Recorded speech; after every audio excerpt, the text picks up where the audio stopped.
Ya, selamat siang, Mbak Ida, Pak Hasan, Mrs. Heba. You already join with us? You can hear, you can hear me? Oh, oke. Oke, sebentar, Pak. Halo,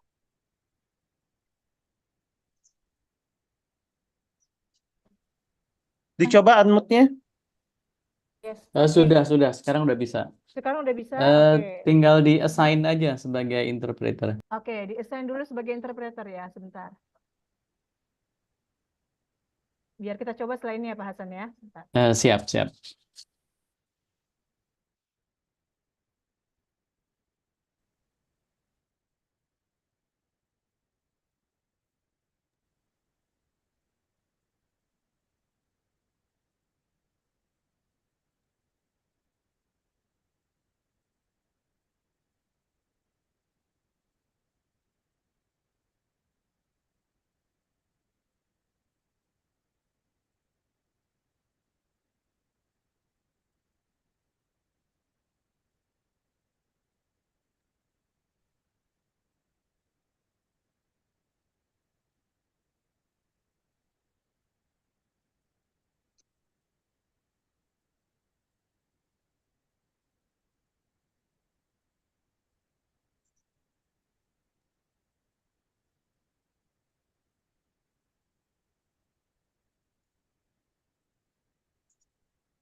Mas Gun-Gun udah bergabung nggak ya?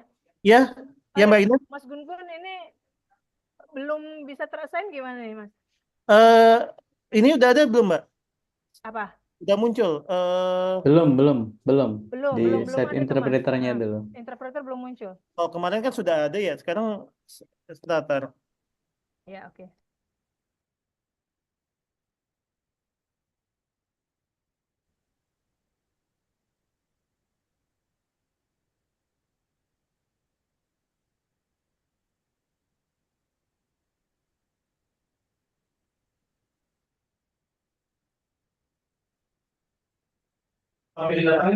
Mas Gun,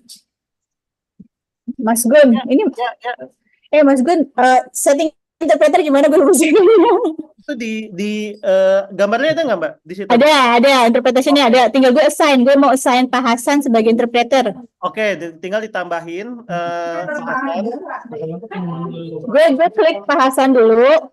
Ya, enggak ke Pak Hasan, klik interpreternya. Add interpretation, terus Nanti di situ ada add plus. interpreter, Ya, nanti ada plus nambah. terus search by name Hasan ya. Iya, Hasan. betul. Begitu. Aku ngertinya begitu. Oke. Terus English, terus Indonesia. Yes. Usia lagi nanti dia. Terus start ya. Oke, start. Oke. Nah, Baik. Tuh, udah. Oke, Udah. tempat saya udah Pak muncul Hasan nih. udah Pak.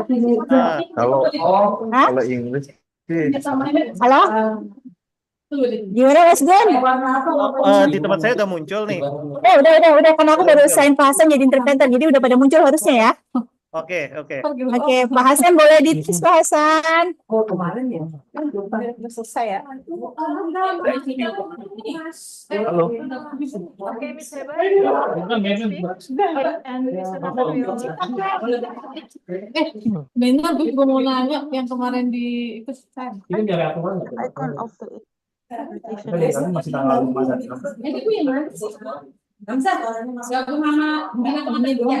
Apa sih di situ di grup itu kan ada di share linknya. Iya.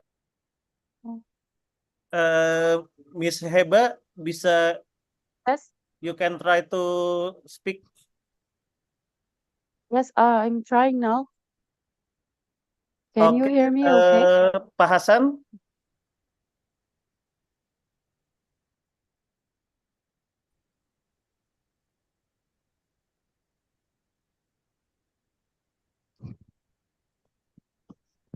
Halo?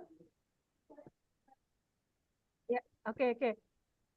Oke, bisa. Bisa, Hasan bisa. Ya.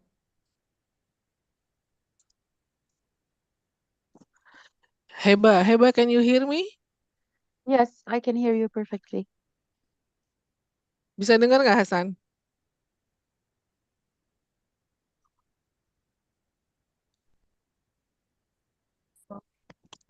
Oh, okay.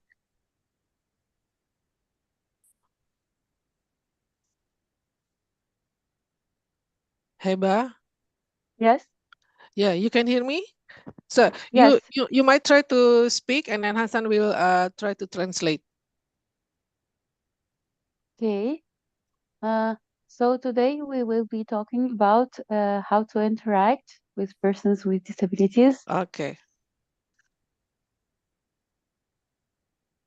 Oh, oke. Eh, Udah jalan sih? Jalan kan? Miss Heba, Yes, Heba, you should select English on your laptop. yes. I Have should you? select English. No, that's what I was trying to do. Just a second.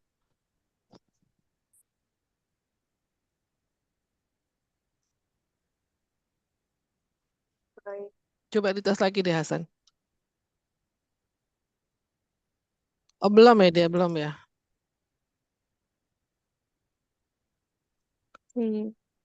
Heba, have you selected the English on your laptop? No, I'm trying to do. I'm using a screen reader, so it's taking me some time. That's what I'm trying to do. Okay. Hilang kan? Hilang. There is the interpretation icon at the bottom, and then you find the English one. Okay, let me try to ask the help of someone. Just a Sure, okay.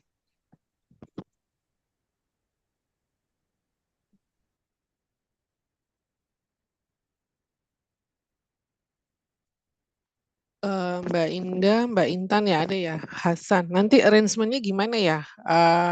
Heba kan akan present bahasa Indonesia aja kali ya Hasan ya, lebih gampang ya.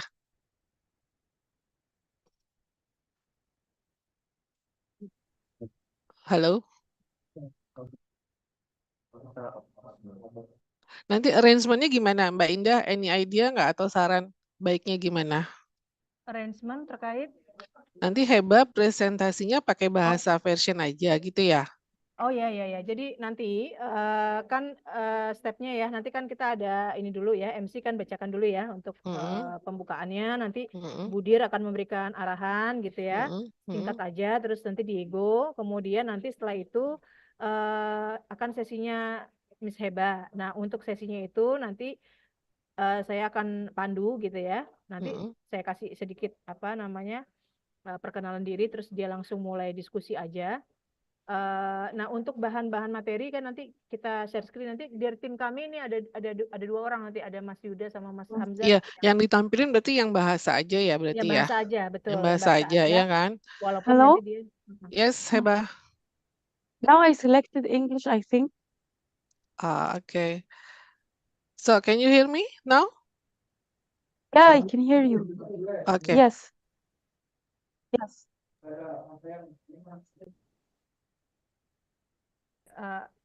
Pak Hasan bisa ini sudah bisa Yes. terdengar. Okay. Pak Hasan. Oh, okay, wonderful. There is a slight delay, I guess, Lagi ngobrol dulu. Oke, till my baik. voice reached you, right?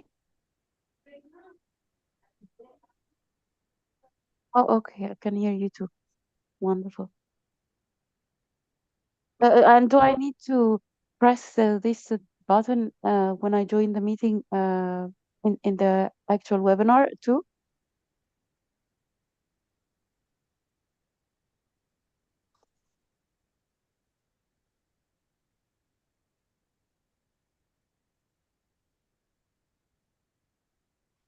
Okay. Okay, if we could join a little bit earlier so that I can try to find it took me a while to find the icon and make sure that I clicked English. Thank you. So, Heba, we are discussing about the arrangement. How do you present the PowerPoint? So you will present the Bahasa version to the audience? No, if someone from your side can actually present the Bahasa version, Oh, I okay. will be Yeah. instructing, telling the person to move to the next slide and so on. Yeah, I know. Yeah, okay. So someone will control the Bahasa version, and then based on your interaction, we will go to the next slide. Okay. How do we arrangement for the questions? I heard from Diego Uh, that you will have a question. Yes, I can send you the questions now to have it in advance if you want. And I will ask the questions to the participants and I will ask them to respond in the chat. Okay. And then you will read the chat, or do we need to read the chat for you? No, I cannot read the chat. Uh-huh. Especially it will be in Bahasa too. So, okay. So you need someone to read the chat, and then Hassan will interpret the chat. Yes. Okay. Okay. Oke, oke, oke. Jadi Mbak Indah udah ini ya, Mbak Indah, halo, Mbak Indah. Ya, Mbak Ida, ya coba dijelasin tadi yang penjelasan Heba ya. Ya, Biar jadi nanti dari Capnaker yang memainkan slide-nya yang bahasa, jadi dikontrol dari sana, ya kan? Nanti kalau Heba bilang next, nanti di next ke slide. Terus kalau ada question nanti Heba akan kasih question, terus nanti partisipan jawabnya di chat, nanti harus ada yang bacain jawabannya itu biar diinterpret ke Heba. Oh iya ya. Jadi Seperti Mm-mm, suara saya kecil. mm-mm. Aduh gimana nih? Jadi udah jelas kan ya? Ada lagi nggak Mbak Indah? Ya udah ya kayaknya ya. So far sih itu aja kayaknya ya. Jadi Gitu kalau aja ya Hasan ya. Miss Heba udah bisa ini ya. Bisa posisinya bisa langsung klik ya tadi ya, Iya. link interpreter ya. Jadi kita mulai jam 1 ya berarti ya? Iya, jam 1. Oke. Ya. Iya. Nggak apa-apa. Udah kita udah kita Ya. sudah. Oke. Ya. Thank you. Happy see you. See you at Hey, once. just one last Yeah, thing. at 1 One last thing. PM. Sorry, one last thing.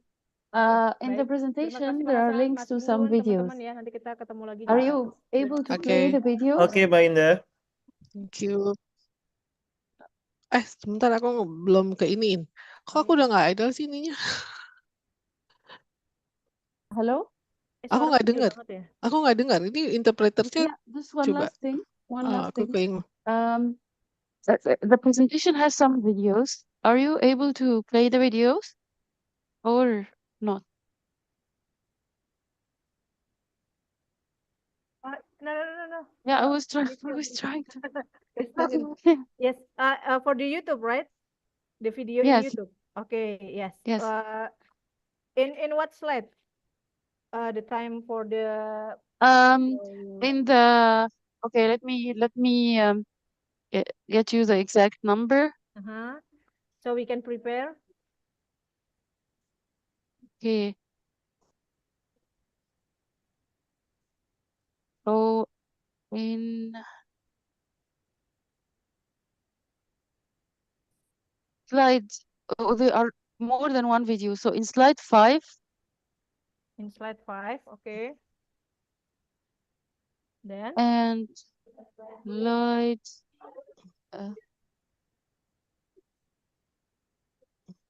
just a second, hold on.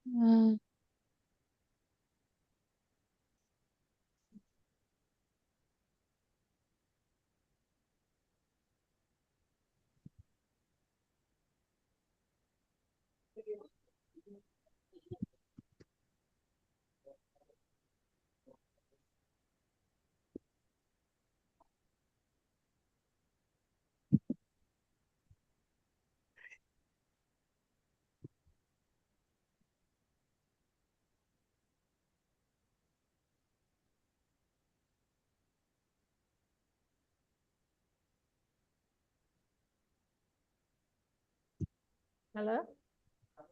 Oh, just a second. I'm looking for Oh, the yeah. slide number.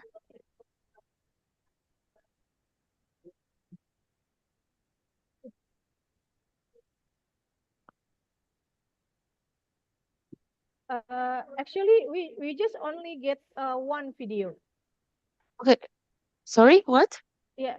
Actually, we just get one video, one YouTube, one link Oh, YouTube no. channel. Yes. No, I have on slide 5 and slide 24 and slide 26 or 27. So they are on slide 28. But we will only play the videos on slide 5 and slide 20, 24 or 25. Slide So 24 and 28. we will play the videos on slide 5 and slide 20, 24 and slide 26, I guess. So 5 and 24 and 26. Yes, but actually, we just get one YouTube channel. One Okay, video. let me send you the videos separately. What video do you have currently in the presentation? Okay. Just let me see. Oh, no.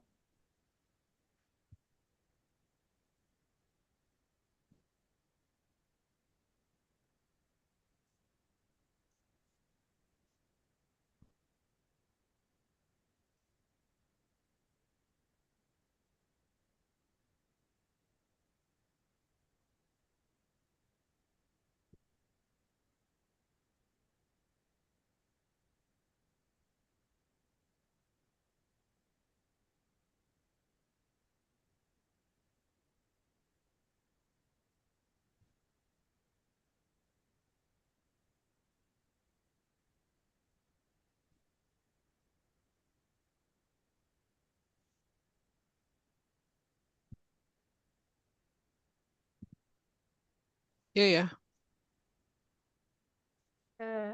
Ya, videonya kami cuma baru ada satu. Bukan satu, belum ada itu ternyata tuh video YouTube-nya kita. YouTube-nya Kemenaker malah.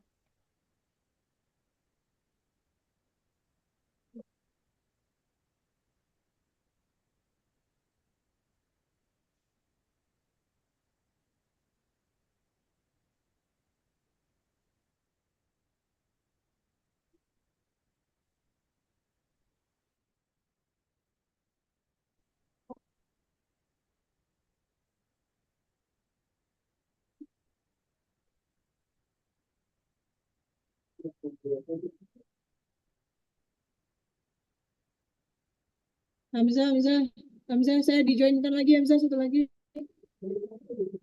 Hamzah, aku dijoinkan itu lagi, suaranya nggak kedengeran pakai ini. Dari ini, kamu jadi ini kan? Iya, host. Oh, udah. Oke. Udah. Mbak Ida gimana? Suara saya lebih jelas nggak? Sorry nggak dengar. Gimana Mbak Indah? Suaranya lebih jelas sekarang nggak? Lebih jelas Mbak Gimana Ida. jadinya? Lebih jelas. Lebih jelas ya suara. Soal tadi kan kecil. Oke.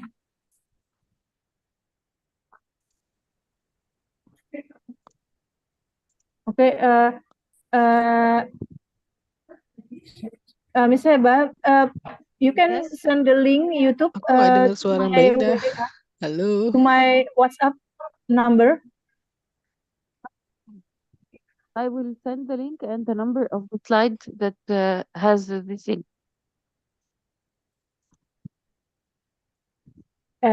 Yes. Okay.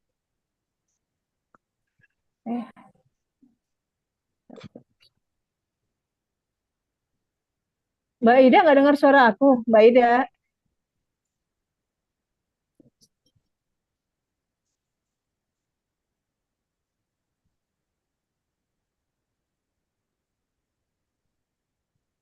Okay.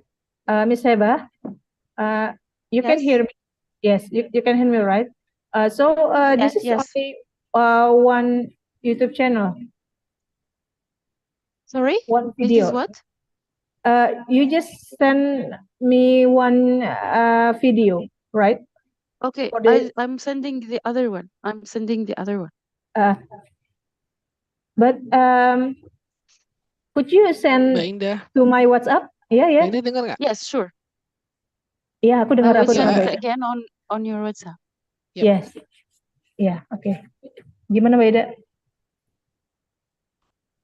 Mbak Ida? Mbak Ida? Mbak Ida masih nggak dengar suaraku?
Did you receive the messages?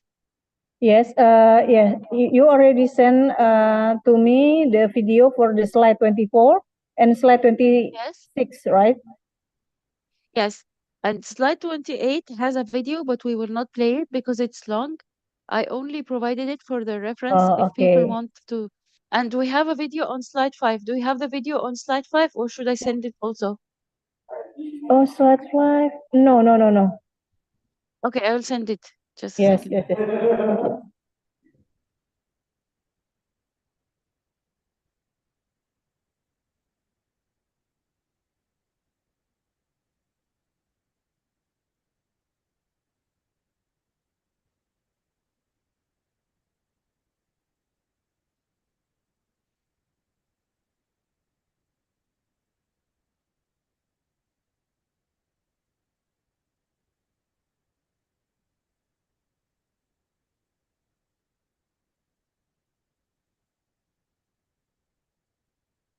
Okay, now send the slide Yes, 5 yes, video. yes.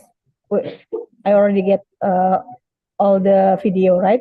For the slide 5, slide 24, and slide 26. Yes, okay. Thank you, Miss Heba. Thank you very much.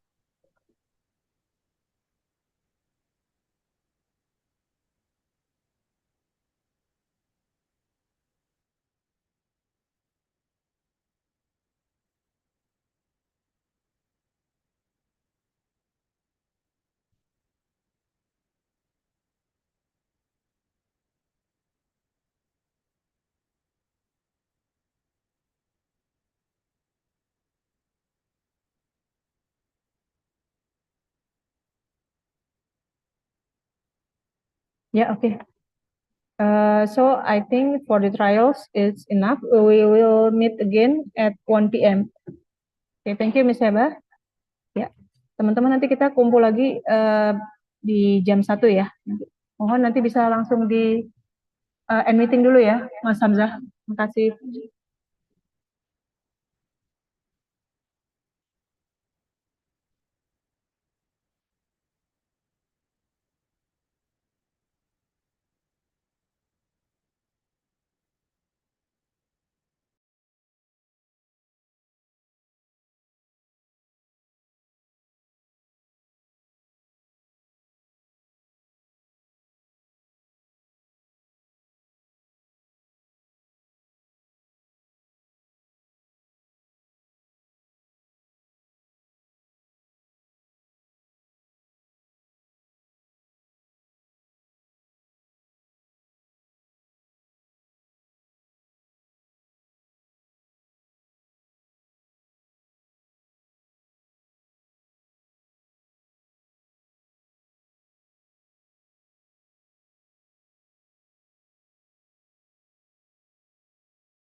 Eh, Video. iya video. Bukan ayo. Ungain nek. Maksud aku suaranya ungain.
Gimana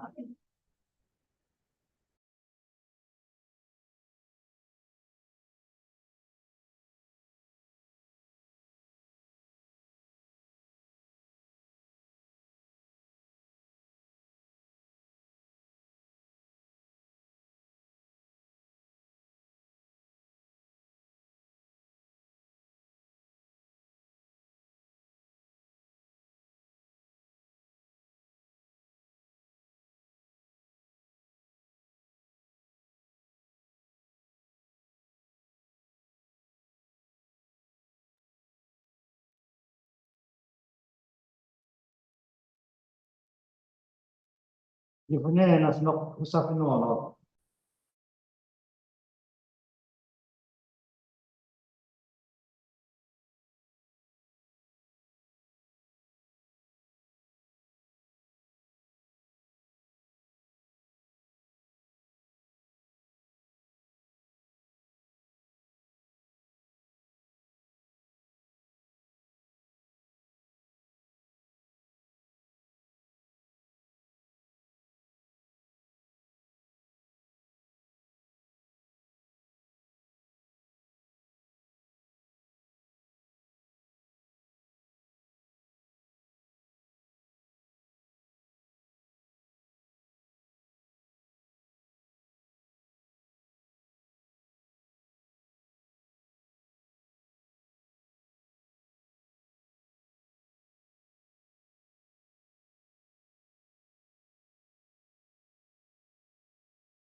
Hello,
just checking.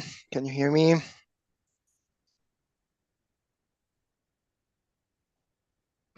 Idam, Inda, Heba, Hassan, anybody? Can you hear me?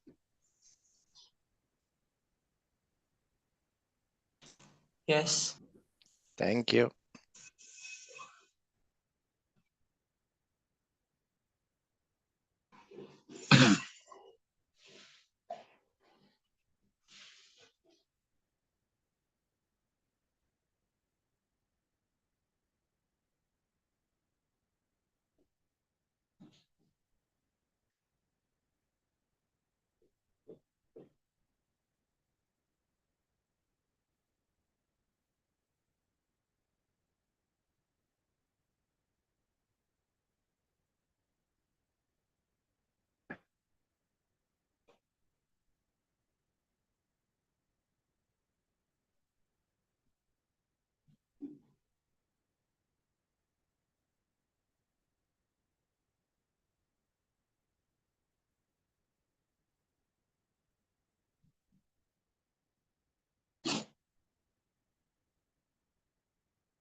Oh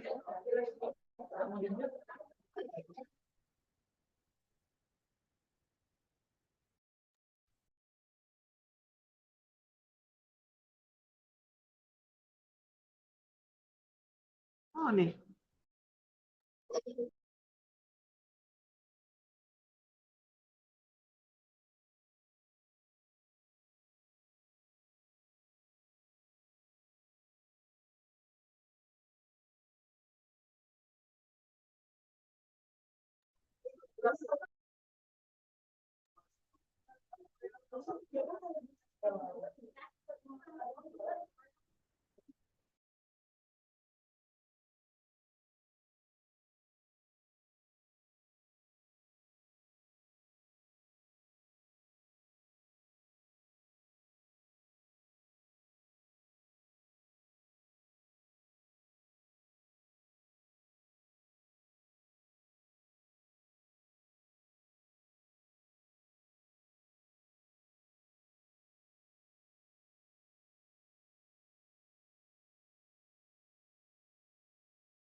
Good afternoon.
Indah, good morning, afternoon.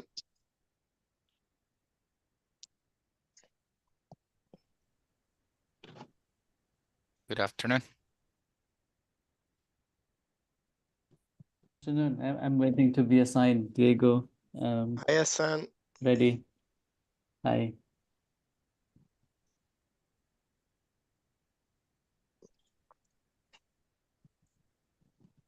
Good afternoon, Heba.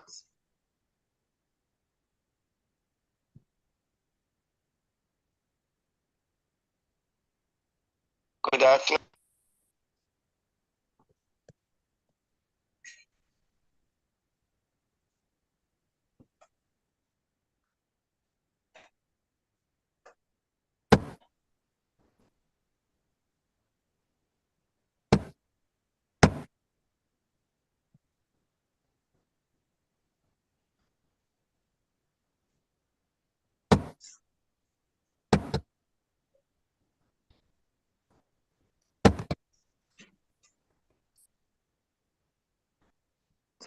Hassan.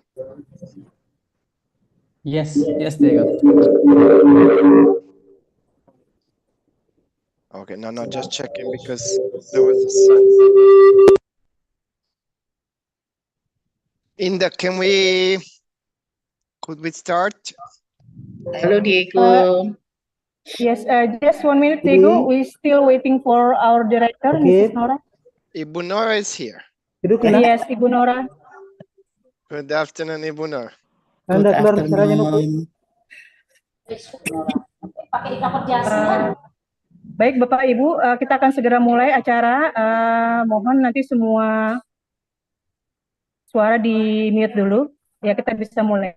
Silakan, Mbak.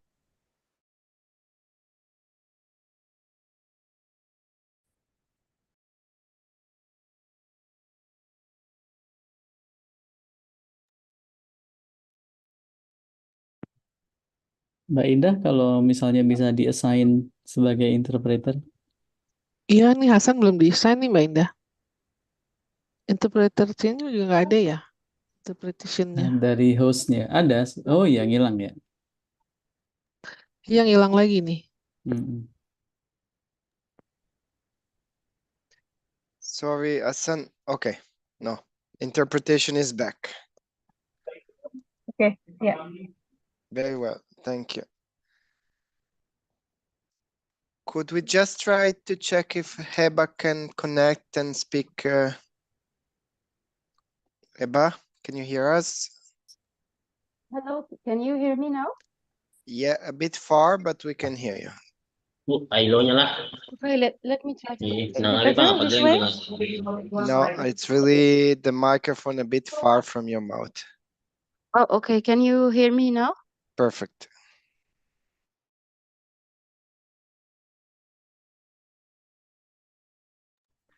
Can you please allow me to share my screen because that function is disabled? Thank you. Yeah, apologies. We need to figure out few technical details. Sorry if we have to involve everybody in this discussion. Indah, Ibu Nora, Yes. can we start? Ya, oke. Ya. Baik, Bapak Ibu, kita akan mulai acara hari ini, webinar series. Kami persilahkan Bu Vidi untuk membuka.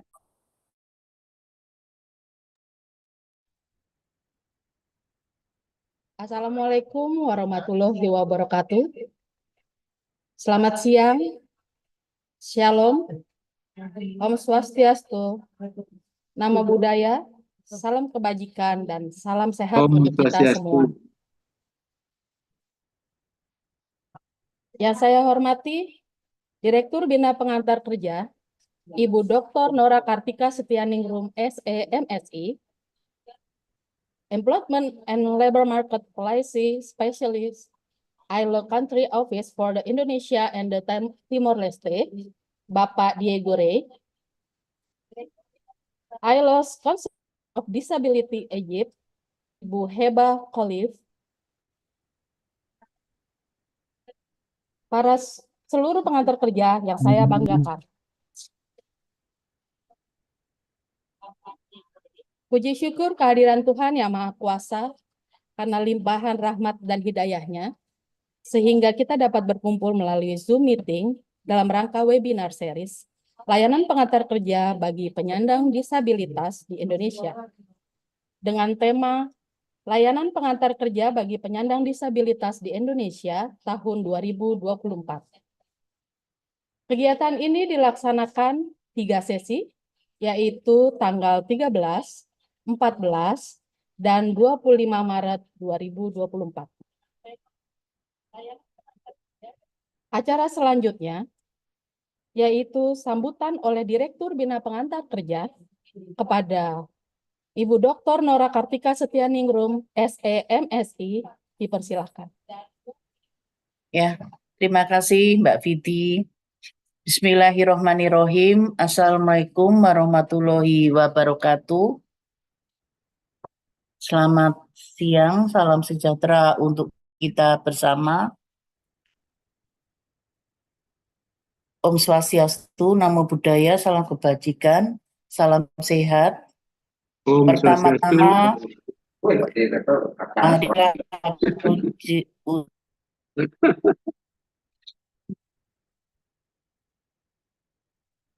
atas limpahan berkat dan rahmatnya, sehingga kita dapat berkumpul bersama dalam keadaan sehat walafiat pada acara webinar series Employment Services for Persons with Disabilities in Indonesia.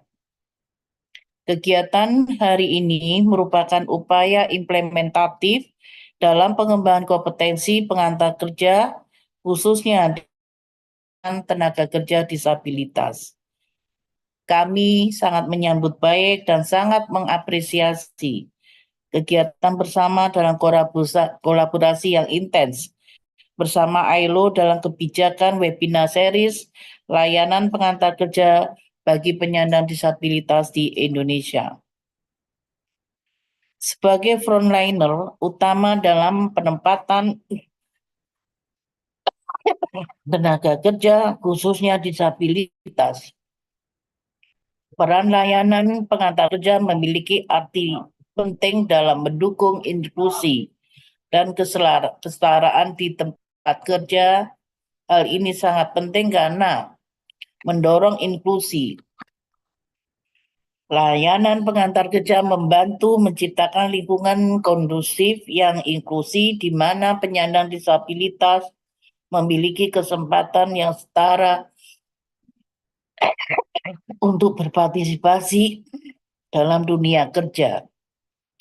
Ini membantu mengurangi ketidaksetaraan dan mendukung prinsip bahwa semua orang memiliki hak yang sama untuk bekerja. Peningkatan keterampilan dan produktivitas. Layanan pengantar kerja dapat membantu penyandang disabilitas untuk mengembangkan keterampilan dan bakat mereka sesuai dengan kebutuhan pekerjaan. Dengan memberikan pelatihan dan dukungan yang sesuai, perusahaan dapat memanfaatkan potensi penuh dari karyawan penyandang disabilitas yang pada gilirannya dapat meningkatkan produktivitas perusahaan. Selanjutnya adalah menciptakan budaya kerja yang ramah disabilitas. Layanan yang diberikan pengantar kerja juga membantu dalam menciptakan budaya kerja yang lebih ramah terhadap disabilitas. Dengan memberikan pelatihan kepada staf dan manajemen, perusahaan dapat menciptakan lingkungan kerja yang mendukung, menghormati, dan menghargai keberagaman. Kepatuhan terhadap regulasi. Dalam beberapa kasus, pemerintah telah menetapkan regulasi yang mendorong inklusi penyandang disabilitas di tempat kerja. Oleh karena itu, memberikan pelayanan, sosialisasi, diseminasi peraturan oleh pengantar kerja juga membantu perusahaan untuk memenuhi peraturan dan kebijakan yang berlaku. Mengurangi stigma dengan melibatkan penyandang disabilitas dalam kehidupan profesional, para pengantar kerja dapat membantu mengurangi stigma dan stereotip negatif terkait dengan disabilitas. Ini dapat memberikan kontribusi pada perubahan persepsi masyarakat terhadap kemampuan dan kontribusi yang dapat diberikan oleh penyandang disabilitas. Dengan memprioritaskan layanan yang dapat diberikan oleh para pengantar kerja bagi penyandang disabilitas, Indonesia dapat membantu masyarakat yang lebih inklusif, adil dan berkelanjutan secara ekonomi. Hal ini sejalan dengan semangat hak asasi manusia dan mendukung tujuan pembangunan berkelanjutan untuk mencapai kesetaraan bagi semua penyandang disabilitas. Kita di Indonesia juga sudah mempunyai Undang-Undang 8 tahun 2016 tentang penyandang disabilitas. Di pasal 58 dinyatakan di ayat 1, pemerintah daerah, BUMN, BUMD harus mempekerjakan penyandang disabilitas minimal 1% dari jumlah pegawai yang ada. Ayat 2 dinyatakan bahwa perusahaan wajib mempekerjakan disabilitas. Tadi salah, mohon maaf, yang pemerintah daerah, BUMN, BUMD 2%, dan untuk perusahaan di ayat 2, 1% harus mempekerjakan penyandang disabilitas. Dan upaya yang telah dilakukan oleh Kementerian Ketenagakerjaan di pasal 55, bahwa seluruh pemerintah daerah, baik di provinsi maupun kabupaten kota, wajib memperkuat tugas dan fungsi untuk membentuk unit layanan disabilitas bidang ketenagakerjaan di setiap dinas yang membidangi ketenagakerjaan. Dan selain itu juga setiap tahun Kementerian Ketenagakerjaan memberikan penghargaan bagi perusahaan yang mempekerjakan penyandang disabilitas. Banyak upaya-upaya yang telah dilakukan oleh pemerintah Indonesia melalui Kementerian Ketenagakerjaan.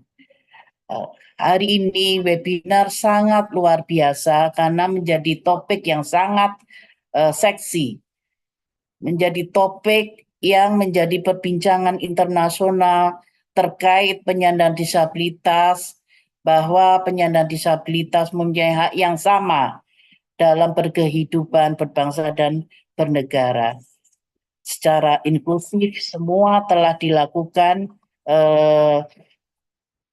oleh Kementerian Ketenagakerjaan melalui balai latihan kerja di UPTP yang ada di seluruh Indonesia. Kami harap agar semua pengantar kerja dan pelaksana teknis di bidang penempatan tenaga kerja dapat berpartisipasi aktif dalam momentum pembelajaran teknis ini sehingga mampu menentukan strategi maupun upaya nyata untuk memberikan layanan penempatan terbaik bagi penyandang disabilitas di Indonesia. Karena amanah di pasal 58 Undang-Undang 8 tahun 2016 jelas, tidak hanya perusahaan 1% harus mempekerjakan penyandang disabilitas, tapi juga pemerintah daerah, BUMN, BUMD juga wajib mempekerjakan penyandang disabilitas 2%. Ya, inilah yang menjadi keharusan kita bersama dalam memberikan layanan pengantar kerja bagi penyandang disabilitas di Indonesia. Demikian beberapa hal yang bisa saya sampaikan. Kurang lebihnya saya mohon maaf. Saya akhiri. Hidayah. Wassalamualaikum warahmatullahi wabarakatuh. Saya kembalikan ke MC. Terima kasih.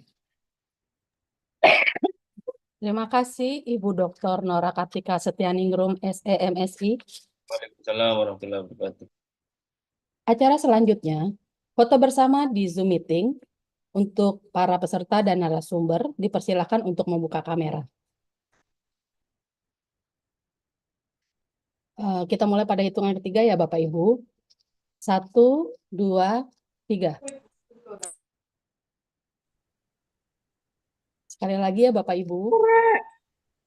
1, 2, 3. Terima kasih. Kepada Ibu Direktur Bina Pengantar Kerja, Ibu Dr. Nora Kartika Setianingrum, SEMSI, apabila ada acara lain dipersilahkan untuk meninggalkan Zoom meeting ini. Terima kasih Bu Direktur. Ya, semuanya. Makasih. Mohon maaf.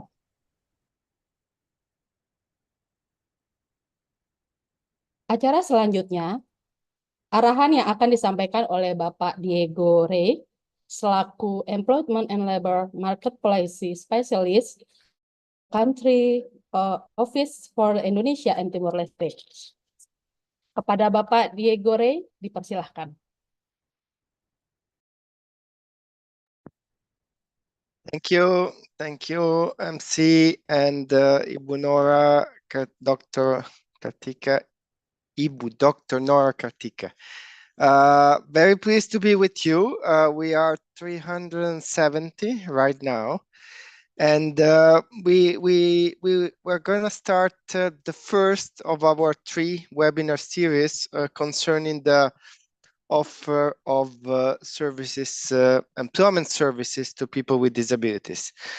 As you might recall, we have a strategy of support to Minister of Manpower and Bina Penta, which consists in strengthening the capacity of employment counselors. And this was done via different means. We had the online training, we had the in-person training, we had the rollout of the trainings. And then we agreed to have dedicated sessions.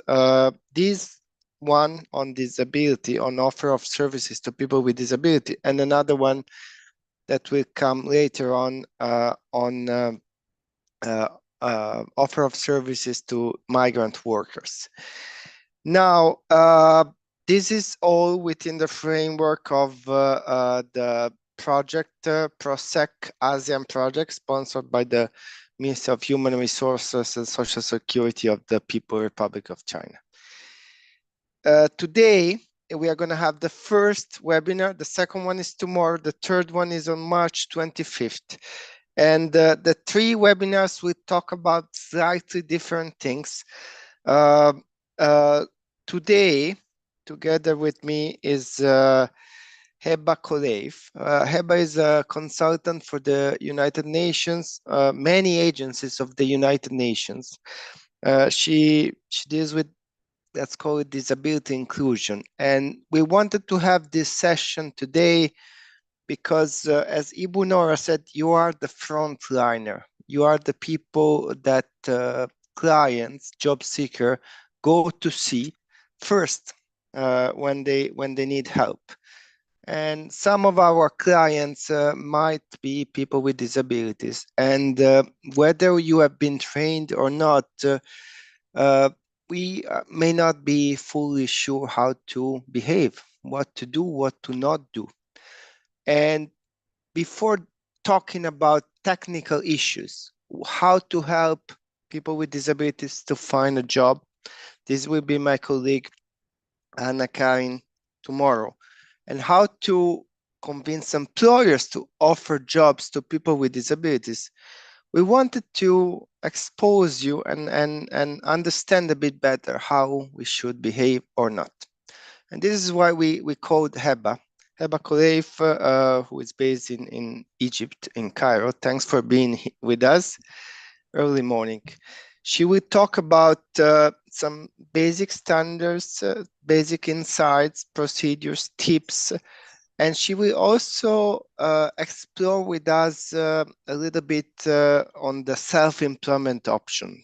When we are addressing and advising people with disability, self-employment might be a suitable option for some, at least. And Heba will elaborate a bit on that. We will have my colleague Freddie from the regional office in Bangkok, who will assist us with the slides and kindly give him the possibility to share his screen. And then Heba will try to interact with you. There will be questions. You're welcome to answer in the chat as much as possible.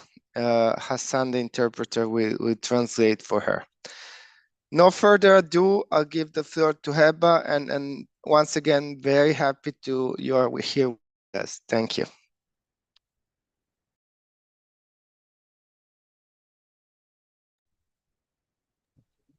Terima kasih Pak Diego. Menginjak acara berikutnya, yaitu pemaparan materi yang akan disampaikan oleh Ibu Heba Khalif selaku ILS Consultant of Disabilities Mesir. Untuk memandu acara ini akan dipandu oleh moderator Ibu Indah Kurnia Lestari. Kepada Ibu Indah dipersilakan. Baik, terima kasih MC. Selamat siang Bapak Ibu sekalian, para pengantar kerja yang sudah bergabung bersama kita dalam webinar sesi pertama hari ini. Ini sudah bergabung, sudah hampir 424 orang, dan insya Allah nanti ke depannya bisa lebih banyak ya yang untuk bisa mengikuti kegiatan ini. Baik, mungkin bisa langsung ditampilkan untuk slide dari Ibu Heba. Sebelumnya kita ingin mengenal dulu Ibu Heba Khalif yang merupakan narasumber kita pada kesempatan kita hari ini. Ibu Heba Khalif merupakan International Specialist Trainer for Disability and Inclusion and Digital Accessibility. Jadi beliau sebelumnya memperoleh gelar pendidikan master dari Universitas Birmingham, UK, terkait pendidikan inklusif di negara-negara berkembang. Beliau juga memiliki pengalaman selama 20 tahun di aksesibilitas digital dan juga memberikan bimbingan dan konsultasi khususnya kepada LSM yang mulai menggunakan pelatihan instruksi teknologi bantu. Dan selain itu juga memberikan pelatihan khusus kepada organisasi nasional dan internasional terkait inklusi disabilitas, aksesibilitas digital, serta penilaian situs web. Jadi Ibu Heba sudah banyak melakukan kegiatan, beliau terlibat dalam Biblioteka Alexandrina yang melatih kaum muda dalam teknologi bantu, ini khususnya buat disabilitas, kemudian di markas besar FAO dan kantor regional timur, kemudian Badan Pembangunan Internasional Jerman atau mungkin GIZ ya yang kita kenal, dan saat ini juga bergabung dengan DCO PBB di New York. Ya, jadi beliau pengalamannya sangat banyak, dan di momentum kali ini kita berharap nanti bisa dapat banyak diskusi interaktif bersama para peserta dan juga bisa mengikuti dengan sama. Kami persilakan kepada Ibu Heba untuk bisa memberikan presentasinya.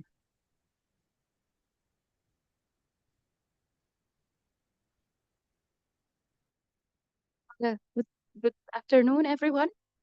Can you please confirm if you can hear me and see me? Loud and clear. Okay, perfect. So today we are going to discuss about the agenda for today. We are going to talk about disability sensitization, and then we are going to speak about how to interact with persons with different disabilities. We will also talk about some assistive technology solutions that are used by people with disabilities, and we will conclude with some questions and answers, and also we will talk about self-employment solutions. All right, so let's move to the next slide, and we want to start with a check-in question. And my question for you is, when you see someone using a wheelchair in the street, what is the first thing you do? Please feel free to type your questions in the chat.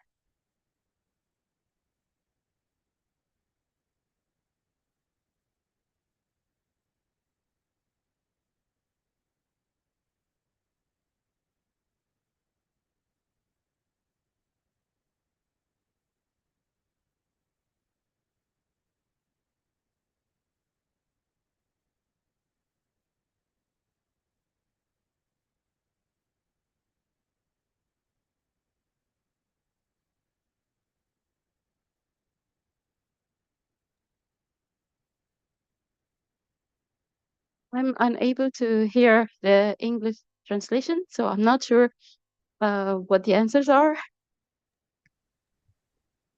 Oh iya, untuk jawabannya ada yang ingin membantu, lalu menyapa, kemudian membantu dan menanyakan mau kemana, merasa kasihan, lalu juga ingin berkenalan, dan juga ada yang akan menyapa lebih dahulu dan apabila memerlukan bantuan akan dibantu dengan senang hati.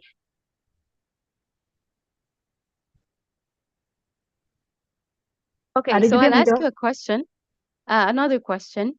And if it's true, if it's what you do a thumbs up sign. If it's not, do a thumbs down sign. There's no judgment here. These are things that we all do unconsciously. So when you see a person on a wheelchair, do you unintentionally sometimes stare?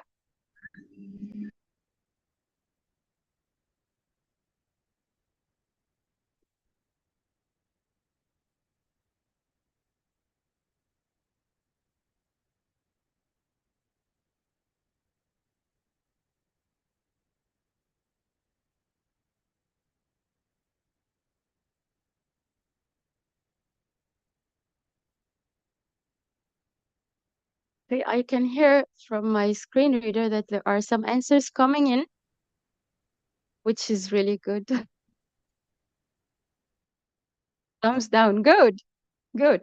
So some people, when they see a person with a disability for the first time, the first thing they do is that they stare.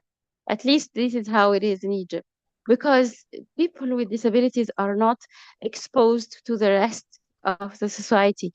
That's why when we see someone or something which is a little bit different, we unconsciously stare. So because we don't know much information about persons with disabilities, and that's what we are going to do today. So my second question to you is, or rather my third question, I'd like you to imagine what each of these professions would look like in terms of gender, age. So what do you imagine that a nurse would look like? What do you imagine that a bank customer service agent would look like? And what do you imagine a taxi driver would look like? So a taxi driver, a nurse, a bank customer service agent.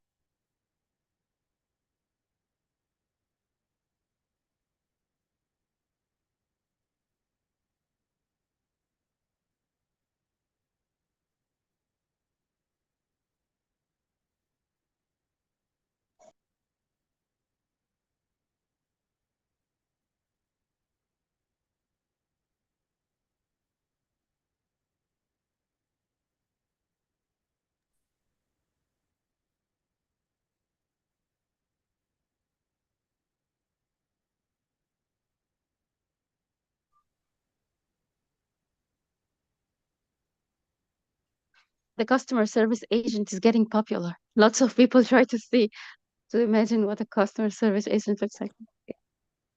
Yeah? Yeah?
Okay. So what about the taxi drivers?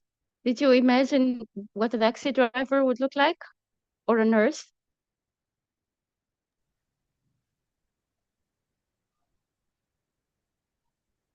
We're going to take 2 or 3 responses, and then we're going to move on because I'm mindful of the time.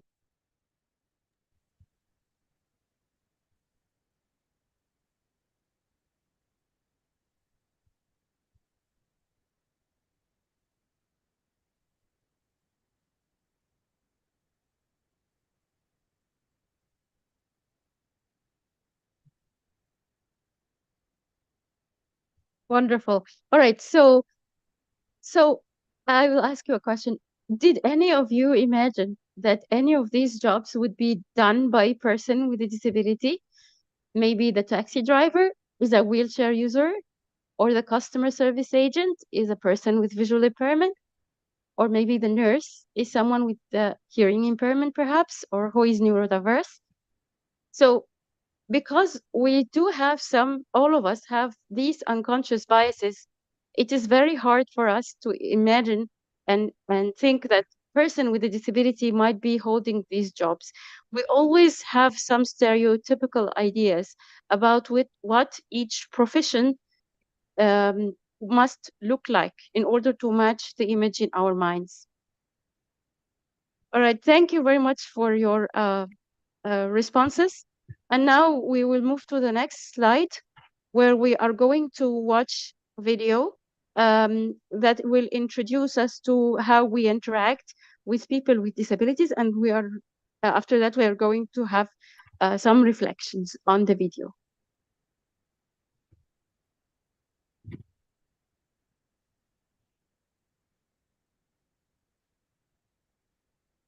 So if our colleague can play the video on slide 5, that'd be great. Suaranya. No audio.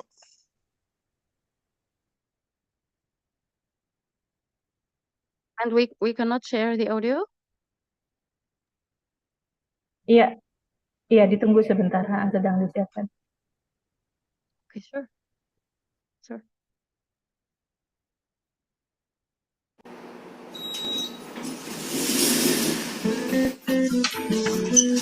Good morning, Mom.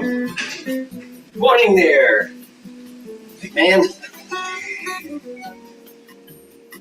Morning, Alice! There's no need to be awkward. Poor Bob. Like so many of us, he just doesn't know how to interact with people with disabilities. It's pretty easy, really. People with disabilities are people first. We need the same things that every person needs, like respect. Good morning, everyone. Attention! Okay. Maybe we need to be more specific. The easiest way to show respect is to focus on the person, not the disability. It's okay. You'll get the hang of it. One easy way to focus on the person is to watch the person signing and not their interpreter. Or their companion. It's really cool that you'd like to help, but do us both a favor and please ask me first. What you think might be helping? I got you. Wait, oh no, might actually not. If you'd like to offer me help, let me hold on to your elbow. Don't take mine. Hey, would you like to take my arm? Sure. Assistive devices help us to live our lives. They're really important and really personal.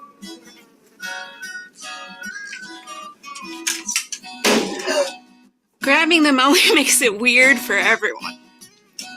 What? Please only touch our devices and service animals if we've given you permission. And don't take it personally if I ask you not to. Remember that my service animal helps me all the time. Neither of us would like it if we were separated. Remember, we make our own decisions. We sign documents, vote, volunteer, work, and pay taxes. We get married. So don't underestimate me just because I have a great smile. Just because I'm blind does not mean I'm deaf. Just because I'm deaf doesn't mean I'm blind. And just because I use a wheelchair doesn't mean that I can't sweep you off your feet. So take a deep breath. Relax. We don't bite. Unless we're really hungry. Hello there, ladies. How are you? Hello. And if you're not sure what to do, just ask. Hi. Would you still like to see a menu? No thanks, but can you please read it to me? Sure, definitely.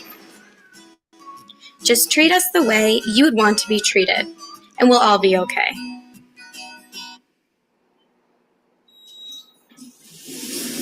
Good morning. Good morning. Morning, Alice. Right. Awkward no more. Nice job, Bob. Go forth and be human.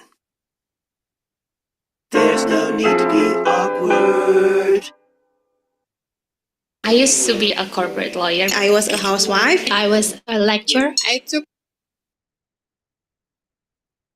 Right? So as you have seen in this video, there's no need to be awkward around persons with disabilities. And there's a three-letter word that you have to be mindful of, which is ask before offering help, as we will see. Do you have any reflections that you would like to share with us in the chat? You might be able to take 3 or 4 responses.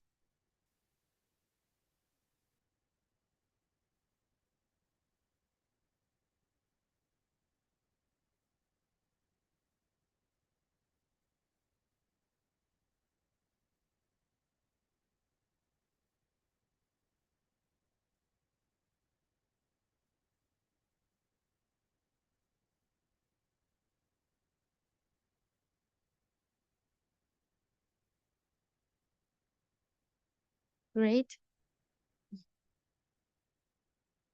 Yes. All right. If you moved, yeah. Yes.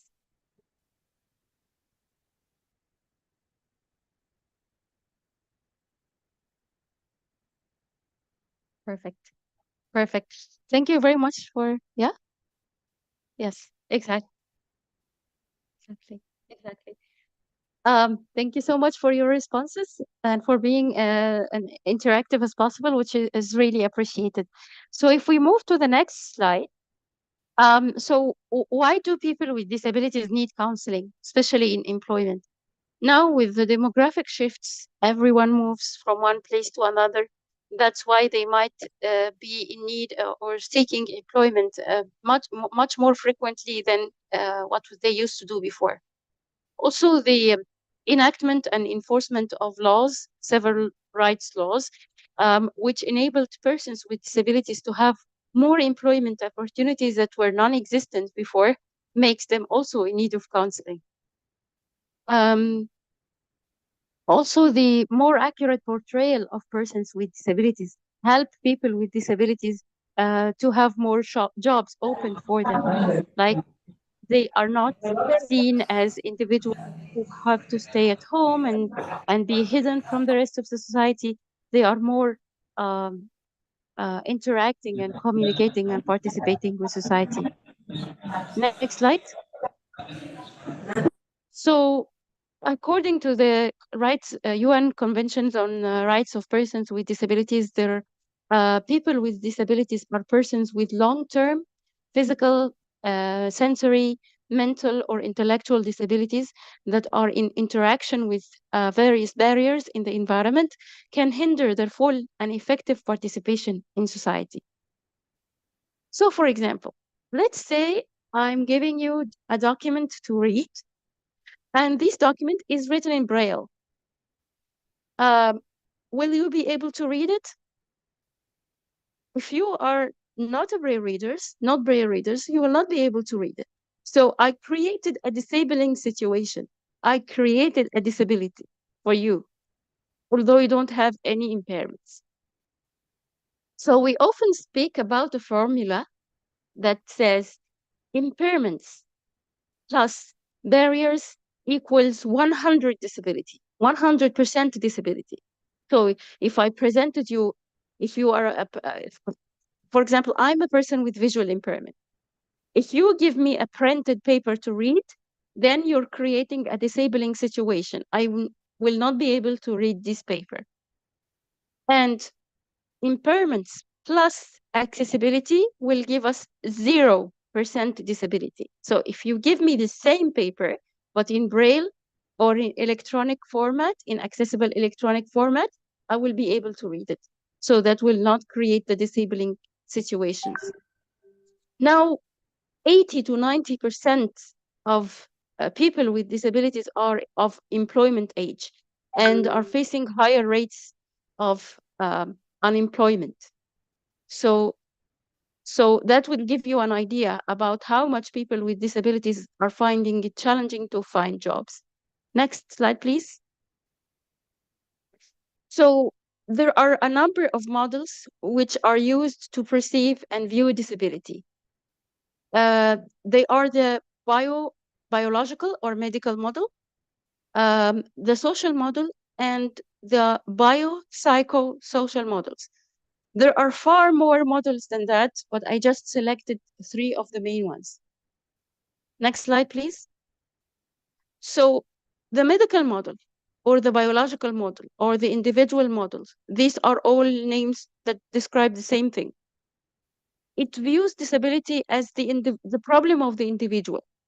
If I'm a person with visual impairment, then I'm the person who is having the problem. I am the person who should seek treatment in order to treat my eyes and no longer have this vision impairment.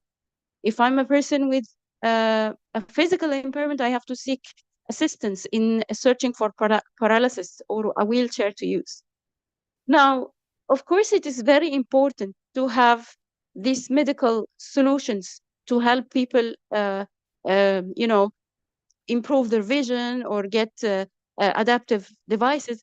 But it should not be the only thing we focus on. The medical model only focus on this medical diagnosis. Next slide, please.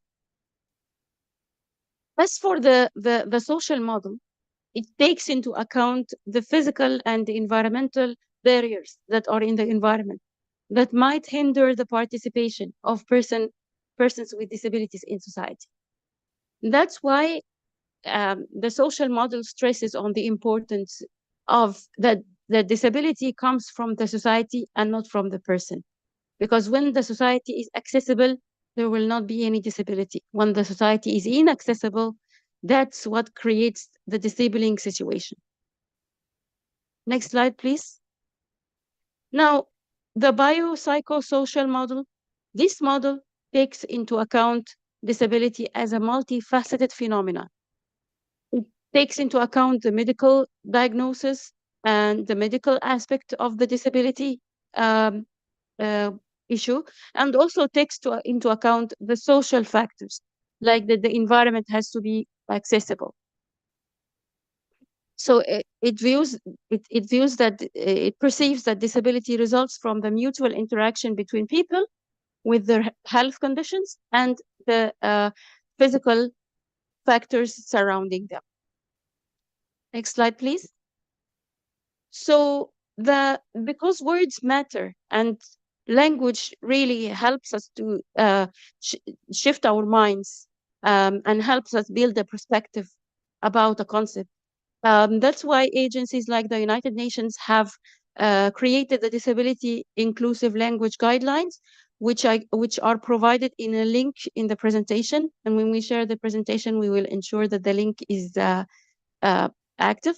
And you can go to this Disability Inclusive Guidelines to check what is the appropriate language to use to communicate with or to communicate about persons with disabilities. But mainly, the UN Disability Inclusion Guidelines stresses the importance on using people-first language. Like, for example, if I want to talk about myself, I would say I'm a person, I'm a woman with visual impairment, not I'm a visually impaired woman. Or I might say I'm a person with blindness, not I'm a blind person. Also, the UN Disability Inclusive Guidelines stresses the importance of not using condescending language or using euphemisms. Some people might think that disability is a bad word. If I say that this person has a disability, I might be offending them. But this is, of course, not true. Disability, as we said, comes from society, and disability needs to be discussed in order to be fully addressed. So it's okay to use the word disability. So words like differently able, or people with special needs, or people with determination, all these words actually are considered euphemisms because they are implying that disability is a bad thing, and I'm trying to use words that can soften the effect or the impact of having a disability. So we have to use respectful and dignifying language when we talk about persons with disabilities. Next. Now, there are many forms of communication we use to communicate with one another. Some of them are vital and significant for persons with disabilities. Of course, spoken language is one of the most widely used forms of communication. But we have, for example, sign language, which is a primary language for people who have hearing impairments, which uses hand movements and facial expressions and gestures to interact and communicate. We also, some people also might use lip reading, which is another form that is used by people with hearing impairment to supplement their understanding of spoken language. Now, body language is widely also vital and significant when communicating with one another. People might rely on body language to understand the meanings that or the messages that we are trying to deliver to one another. Picture exchange communication system, or PICS, is used by people on the autism spectrum as a communication aid or what we call augmentative and alternative communication need. So it uses pictures and symbols for people who are nonverbal they use to express their needs and their desires. So a person on the autism spectrum would have like a booklet with some cards and symbols that he or she shows to the person in front of them, and these cards would communicate their needs. We have also simplified sign language, which uses fewer, more simpler signs, and it's used by people with intellectual disabilities also to help them to express their needs. Protactile or tactile signing. This form of communication is used by people who are deafblind, and it depends on using tactile feedback instead of visual signs. Like, for example, let me show you. Can you see my hand on the camera? Yeah. Okay. So this hand, this upper hand, is the hand of the speaker. This lower hand is the hand of the listener. So for example, if I want to say I love you in sign language, I would do this. I hope I'm doing the sign right. So the speaker would do this, and the listener would feel the sign with his or her hands. Now, if the listener wants to be the speaker, all he or she has to do is to do like this. So he or she will communicate like this. So it uses hands in order to communicate, and this is used by people who are deafblind. And sometimes this protactile uses also body movement. So the person might touch my shoulders, or I can touch the person's shoulders, for example, like this, to grab their attention. So it is very useful for children who are deafblind. Communication devices are sometimes used for persons who are nonverbal. So a person would just either select picture or type in statement on the device, and the device has a text-to-speech engine that converts this typing into speech so that other people can hear. Next, please. So I will. So here we can see a slide that contains some myths about persons with disabilities, or some misconceptions that we might have. For example, most of us think that all people on the autism spectrum are like Rain Man. You know Rain Man in the movie? Or they might think that people with accessible toilets are only for people with wheelchairs, or that people with or cerebral palsy only happens at birth. So I am going to tell you a couple of statements, and you can press thumbs up if these statements is true, and thumbs down if the statement is false. Okay? Are you ready?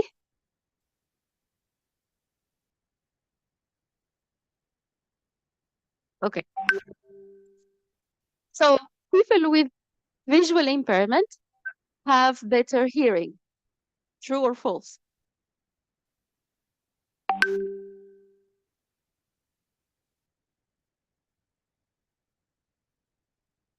If you can't press the thumbs up and thumbs down, you can write in the chat.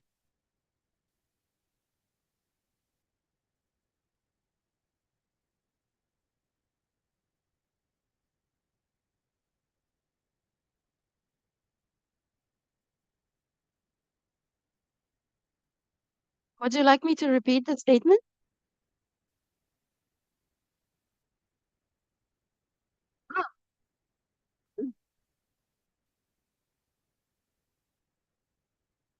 Yay!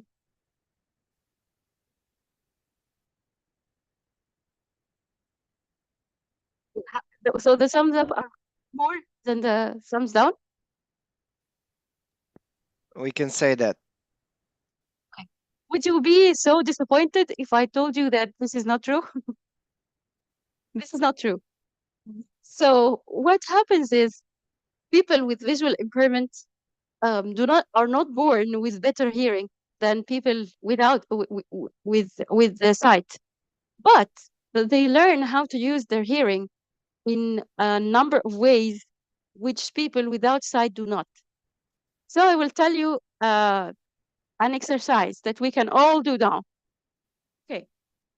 If you put your hand like this in front of your ear, can you see my hand on my ear? Yeah. Okay, don't make your hand touch your ear. Just put both your hands on both your ears like this, and then start speaking.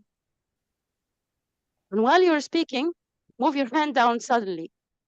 So I will give you 1 minute to do this exercise. Do this and start speaking, and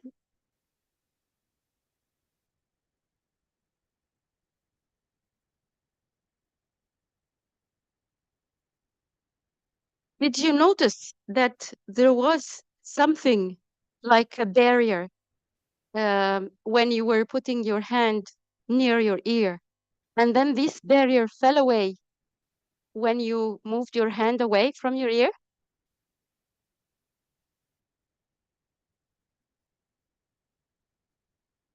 Yes. You? Okay. Who else noticed that? Yeah, I can feel it. Okay, you're making me happy now. Wonderful. This is what we call echolocation. We use this technique to people with visual impairment to understand, for example, if there's a wall beside us, or if there's an open space beside us, or if there's someone standing beside us. Any kind of solid barrier that is between us and between our ears and the empty space. So we learn how to use our other senses, and the same exercise would actually be true with your face. If you do like this, you put your hand in front of your face and you start speaking, and then you move your hand suddenly, but you have to do this while your eyes are closed. So you close your eyes, you put your hand in front of your face and you start speaking, and then you make your hand fall away. You will notice an invisible barrier is removed, because we feel how the sound waves comes from our environment and hit our face. That's also echolocation. We used to move around our environment. That will help us, for example, to know if there's something in front of us, if there's a wall, if there's a person, if there's a tree. We use this a lot. Okay. Now, if we move to the next slide, the attitudinal barriers are one of the most challenges that are facing persons with disabilities and are hindering them from participating in society on an equal basis with others. So, for example, the idea of inferiority. Persons with disabilities are often treated as inferior than others, are less capable than others. For me, as a person with visual impairment, when I used to go to try to find some jobs, although I'm very qualified for the job, my university undergraduate university degree was in English language, so I first tried to pursue a degree as a translator. I was denied a lot of jobs simply because people thought that I will not be able to do the job. So, pity, feeling sorry for a person with a disability will lead you to see them as less beings than anyone else, beings that are always in need of help and are always in need of an assistance from a person without a disability. I used to work in a library for 18 years, and it was a very big library that consists of 8 floors. So every time, in every single day, every single time I'm walking and moving around with my cane, I would find someone telling me, hey, you're on the 3rd floor. You're on the 2nd floor. You're on the 4th floor. And so on. Well, I tell them, I know, I'm the one who actually moved to be on the 1st floor or the 2nd or the 3rd. But because people feel pity on me, feel that I always need help, that's how they behave. So pity will lead to patronizing behaviors.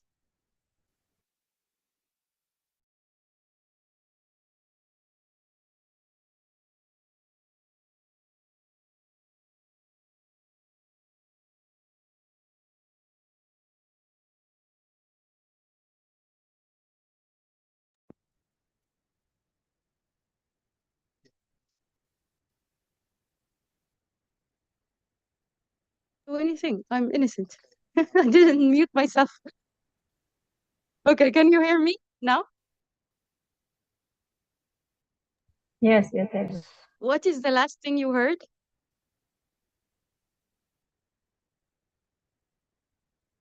Pity me. Okay. So as I said, person would think because I have a visual impairment, so I need help. I need help. So it will lead to patronizing behaviors from people. Okay. So the third attitude is hero worship. So people will praise persons with disabilities simply because they are doing their everyday actions and simply because they are living their life. Well, let me tell you a funny story. I'm a mother to a 17-year-old daughter. And when my daughter was 3 years old, I used to go, to get her to and from her daycare center, go to get her to go to work, coming from work, and people would look at me as if I'm a creature coming from outer space, simply because I am doing my everyday actions as anyone else. So do not assume that persons with disabilities are doing great job and are superheroes simply because they are doing things that anyone else does, going to work, having their education, pursuing their careers, taking care of their families. This is a normal thing that any person would do. Okay, the lack of knowledge will result on having negative attitudes, because when you don't know how to interact with persons with disabilities, this will lead to having negative attitudes about persons with disabilities. Just like webinar that we are doing now is very important because it gives information about how to interact with persons with different disabilities. Now, as you have seen in the video, people think that because I'm lacking the partial use of one sense or the use of one sense, I have multisensory deficits, as they say. So because I'm blind, they might think I'm deaf, and they might treat me this way. So be aware of that. People who have one disability doesn't mean that they have another disability. Stereotypes. So oversimplified and negative perceptions about people with disabilities can often lead to negative attitudes towards them. In Egypt, for instance, all people with visual impairments are perceived to be teachers or Quran reciters or singers. If a person with visual impairments wants to be a computer programmer, since people will think, oh, he's crazy or she's crazy. Because people are used to seeing people with visual impairment in these professions. So they tend to put them in these stereotypes. It's like, putting people in frames. The frame that we used to put pictures in, we used to put people in a frame. So if I can ask you, what are the features of the frame? If you want to describe the features of the frame, what will you say?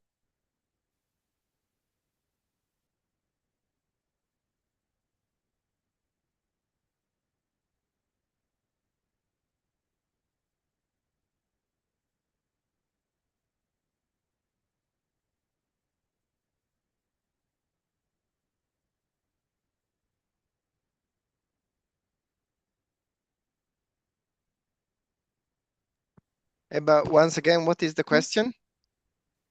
If I ask you to describe a frame, the frame that we used to put the pictures, what are the features of the frame? Okay, square, maybe the color. Yes. And that's about it. Maybe the glass. Can the frame get bigger or smaller? Size, wood or glass. Yeah. I'm reading, huh? Okay, thank you. If you have a frame, can you make it bigger or smaller, the same frame?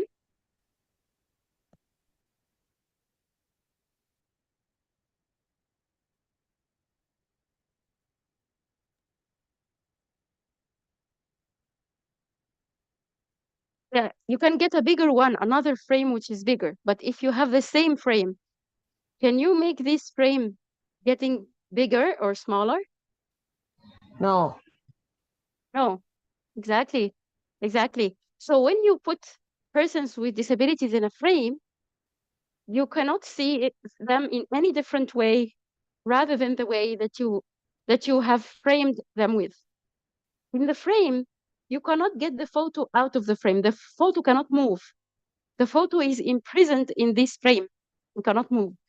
So always try to think of persons with disabilities that they have limitless, unexpected potentials and dreams and wishes that they wish to achieve. Don't put them in frames. Okay. Now, some people might have negative reactions towards promoting disability inclusion. I used to have a colleague who was neurodiverse or on the autism spectrum. This colleague would require frequent breaks and would require extra leaves because sometimes he wasn't able to function. Other colleagues at work think that this person is getting preferential treatment and undeserved privilege because this person is having frequent breaks and frequent leaves. Although this claim is unfounded because this person will need these accommodation in order to function. Some people would deny to acknowledge the disability of someone simply because they have invisible disabilities like ADHD or autism. So it's important to not to judge a person and to always think that this person might have a disability. People might feel also afraid of interacting with persons with disabilities because they are unknown to them. So they might feel anxious or awkward. Some people might want to support a person with a disability, but they don't know how to do that. Next. So the type of impairment a person has might affect the employment opportunities that the person is going to have. And we will talk about this tomorrow, but I will just like to tell you what each type of disability might require as an accommodation. So persons with hearing impairments, for example, might require sign language interpreters. Next slide, please. Persons with visual impairments might require screen readers in order to help them work with their computer. Next. Persons with cognitive disabilities might need extra time to do the certain tasks. They might need memory aids to help them remember. They might need communicational devices, as we discussed earlier. Next slide, please. And some people with mental health disabilities might require also some accommodations, like extra leaves or frequent breaks or flexible deadlines and flexible work arrangements. Next. So this is a 101 guide to interacting with a person with disabilities. It's a few simple things that we can do in order to be comfortable around persons with disabilities. We have to adapt the 3 C's model. The 3 C's stands for competent, comfortable, and confident. We have to feel comfortable around persons with disabilities. We have to learn more about persons with disabilities to be more competent and to be able to interact with them. And we have to be confident when dealing with persons with disabilities. We don't have to be hesitant or hold back when we are interacting with them. So when interacting with persons with learning difficult disabilities, we have to apply the 5 seconds rule. And this 5-second rule says that sometimes the brains of persons with intellectual disabilities takes 3 to 5 seconds to process the information that is directed to them or addressed to them, and will need extra time to initiate the appropriate response. So when you ask a person with intellectual disability a question, don't expect an answer immediately. Wait from 3 to 5 seconds, then you repeat your question again, and then you can have the answer that you want.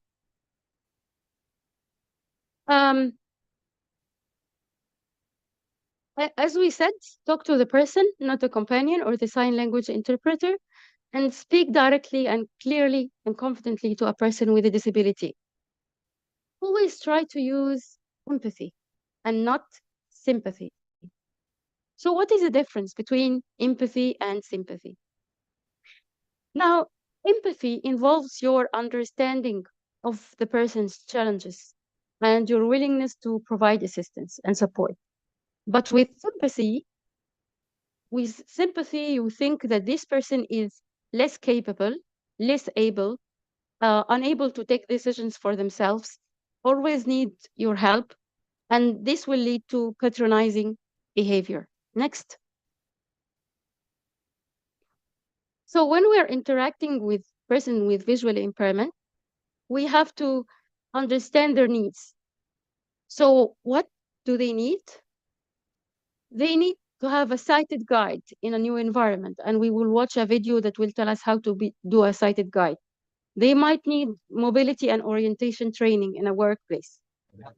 They might need you to provide copies, braille copies, or documents in accessible formats. Next. So when you're interacting with persons with visual impairment, always introduce yourself. Don't offer help without introducing yourself first and asking if they need help. Raise your elbows slightly like this in order to let the person grab your elbow if they need help.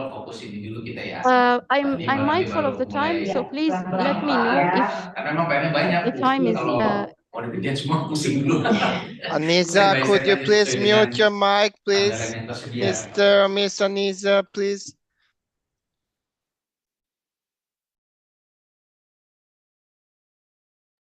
Heba, we have 15 minutes more.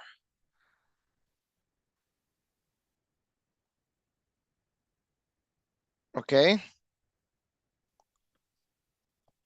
So can you hear me?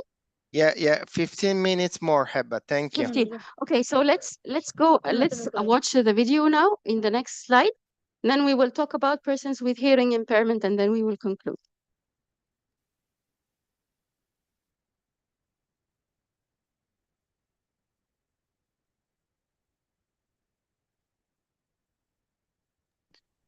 Okay, can we click on this link? Thank you.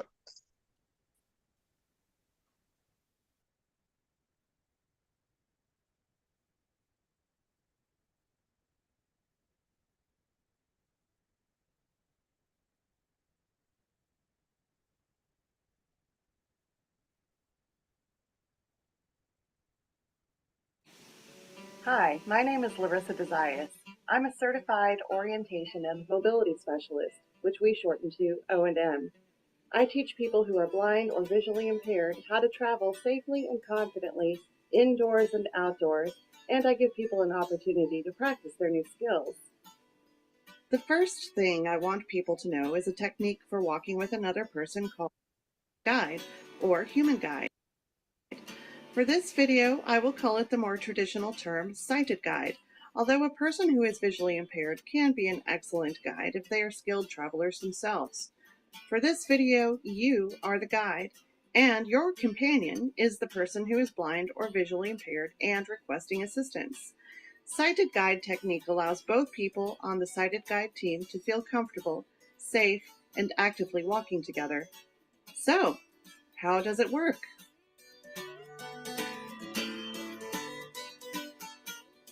First, don't assume someone who is blind or visually impaired needs a guide.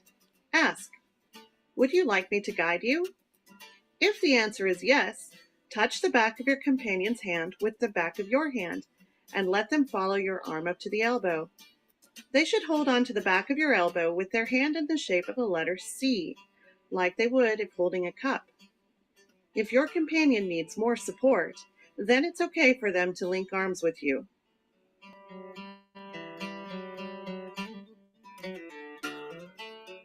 You and your companion should walk almost beside each other, while you stay a half a step to a step ahead. Most of the time, you will maintain this position. You should keep your arms steady and locked comfortably by your side. Your companion should stay close to you. The sighted guide team should walk at a pace that is comfortable for both people. While walking, go ahead and have a conversation, using special verbal cues for guidance only when needed. If your companion is very new to vision loss, appears anxious, is using a modified grasp, or expresses curiosity about the surroundings, give them more detail about the environment and provide extra verbal cues to help anticipate obstacles. An experienced team will not need much verbal cueing and will rely more on physical cues.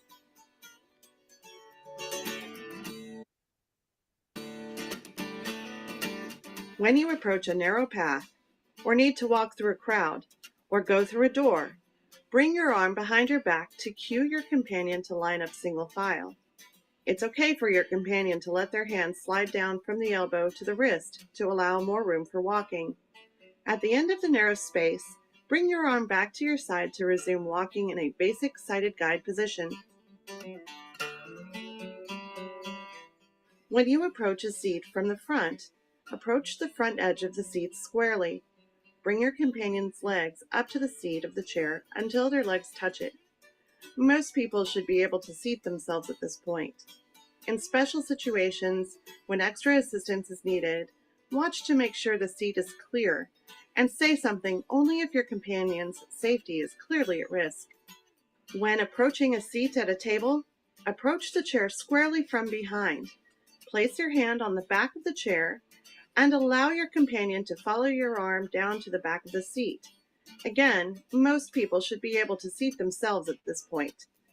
Remember, only if special assistance is clearly needed, give simple verbal information.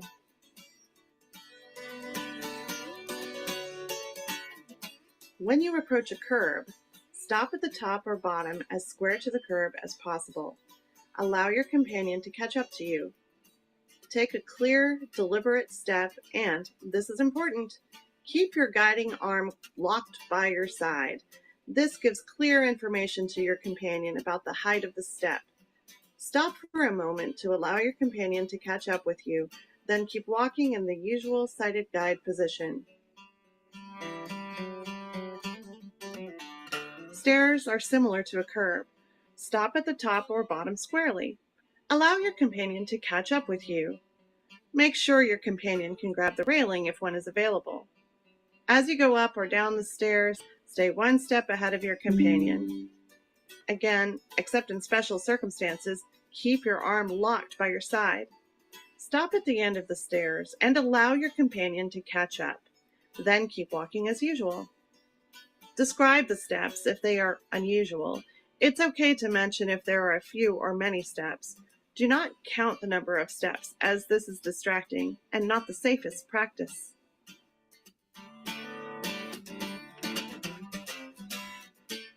About face is a great technique for tight spaces like narrow hallways or elevators. You and your companion simply face each other and initiate a sighted guide grip with the opposite hands while turning yourself 180 degrees in that small space. You initiate the grip with the touch on the back of the hand, just as before. For doorways, just as with all other sighted guide skills, the guide always goes first. You will open the door, bring your arm behind your back in a narrow passageway position, and walk through the door with your companion, who should be ready to take the door and close it behind the team. You can give verbal cues, such as, "The door opens toward us," "The door is on our left side."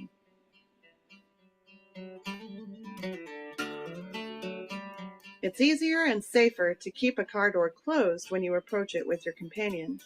Place your hand on the handle and allow them to follow your arm to the handle. At that point, your companion can open the door to the car and get in on their own. In special circumstances, more verbal assistance may be needed. Please do make sure the seat is clear. So today we showed you how to use sighted guide technique with your friend, family member, colleague, patient, student, stranger, anyone you know who is blind or visually impaired and would like to walk with you. Sighted guide technique can be used anywhere you want to go. Okay, we can stop the video. Important things to remember. The person you are. All right, so as we have seen, this shows how to do a sighted guide technique for a person with visual impairment. Next slide. Now, when you're interacting with a person with hearing impairment, it's important, or slide 25. It's important to be mindful of the lighting in the room. Be sure that the lighting is not dim, and be sure that the sign language interpreter is sitting and the light is coming from in front of the sign language interpreter, not from the back. Because if the light comes from the back of the sign language interpreter, people will not be able to see the signs and gestures. Direct facing. When communicating with the person with hearing impairment, directly face them and be sure that your upper body is not obscured. Your lips and your face are clearly visible. I hope you could hear me. I don't know if you. Yeah, go ahead. Okay. In conversations, don't try to talk over one another because this will make it difficult for sign language interpreters or lip readers to understand you. So I want to fast forward a little bit because I understand that there's no time. If we go to slide 27, people who are neurodiverse also might require some quiet areas to sit in, and they might require frequent break. They might require some variation of lightings. Some people would prefer dim lights, while others might prefer more bright lights. Slide About 30. Yes. Sorry, for the benefit of, I guess, many people, could you be more specific? What does it mean being neurodiverse? Oh, yes, sorry, I forgot to mention that. So a person who is neurodiverse is a person that has some variations in their brain functions. So they might have some variation in the signals that are reaching different parts of their brain. Some people might have more signals reaching their part of the brain which is concerned with the calculations and the language, while other people might have signals that reach their brains in the areas of visualizations and artistic talents. People on the autism spectrum, for example, might experience some communication and social challenges because the areas of the brain that is responsible for initiating social interaction do not have more signals. It's included in the presentation, but because I'm a little bit concerned about the time, I forgot to mention it. Sorry.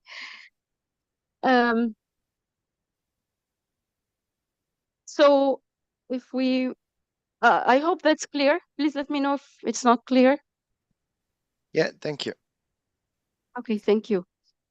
Okay, now we will move to the slide 32 and 33. Now, these are some examples of self-employment jobs that can be done by persons with disabilities. Freelancing and consulting, web design, graphic design, online tutoring are all examples of some jobs that can be done by persons with disabilities.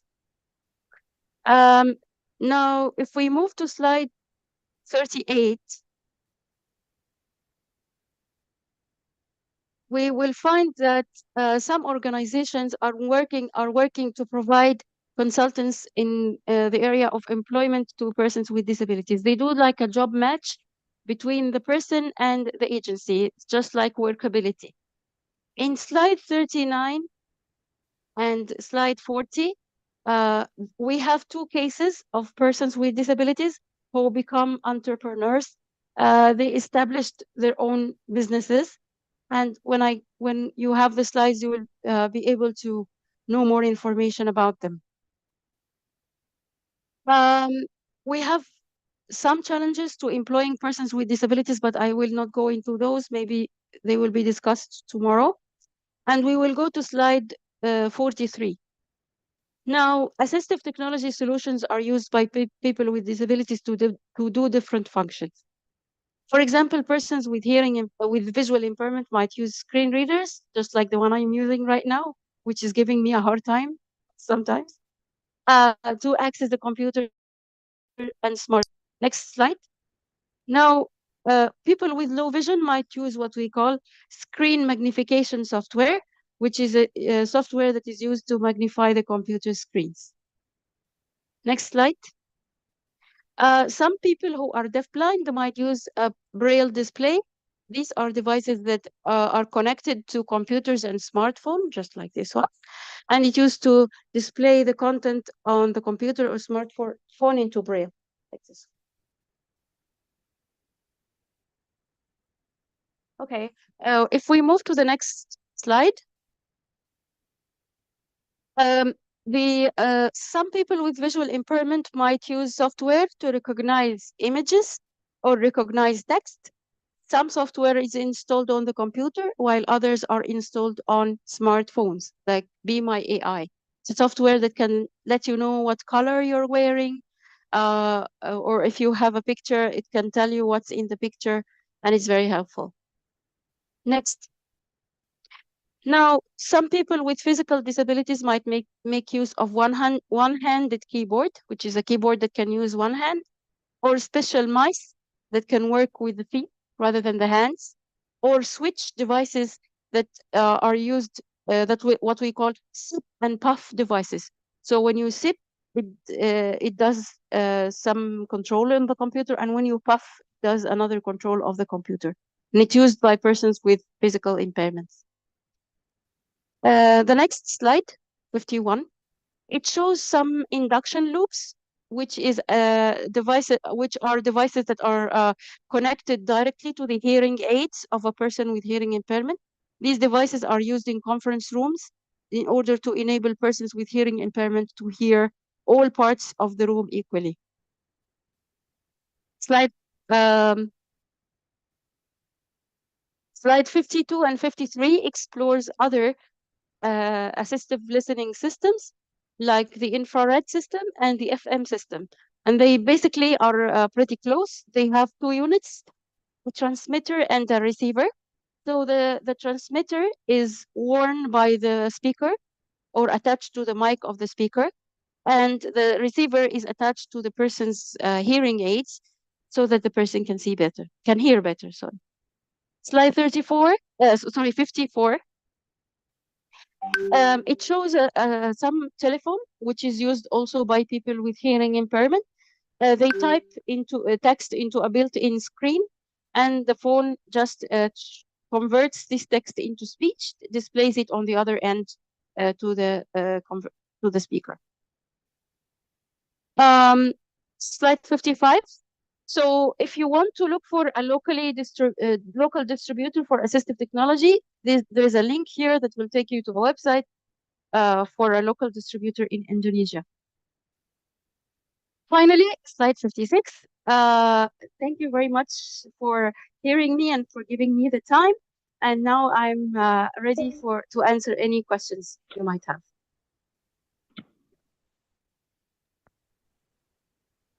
Thank you very much, Heba. Sorry to rush you through this, but I think it's important to leave some room for questions. You saw Heba went over a description of the disabilities, a way to approach and how to behave and not.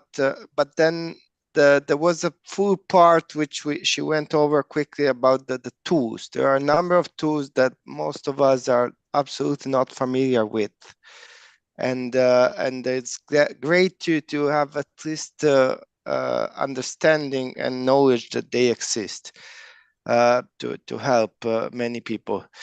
Having said that, I would invite, as we did for the doubt session, people to raise their hand if possible, if you have any question of any kind,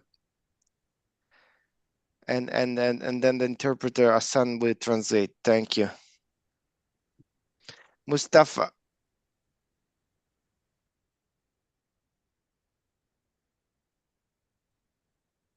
Okay, thank you very much. Do you hear me? Can you hear me? We do. Yes. Okay, thank you very much. So this is what I have experienced from not only visiting companies who tries to comply to the regulations, because in Indonesia we have regulation that 1% of there's obligatory for companies for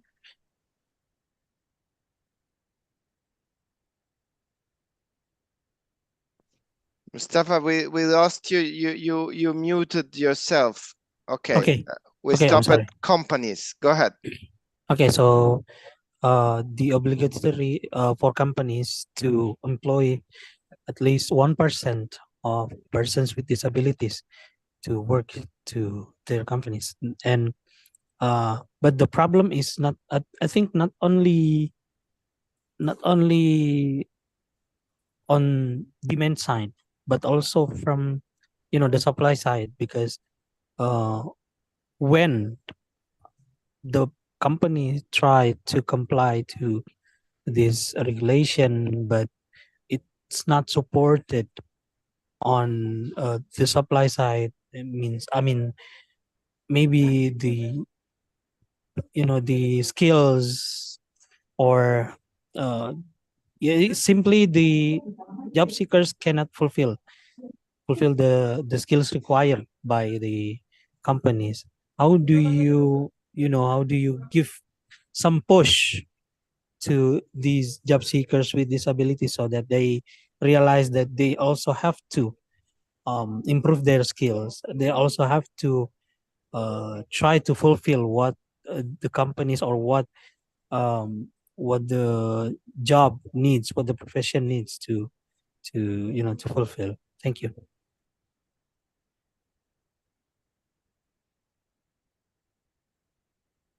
Would you like me to respond now, or would you like to have a? Yes, let's go one by one. Thank you. Okay.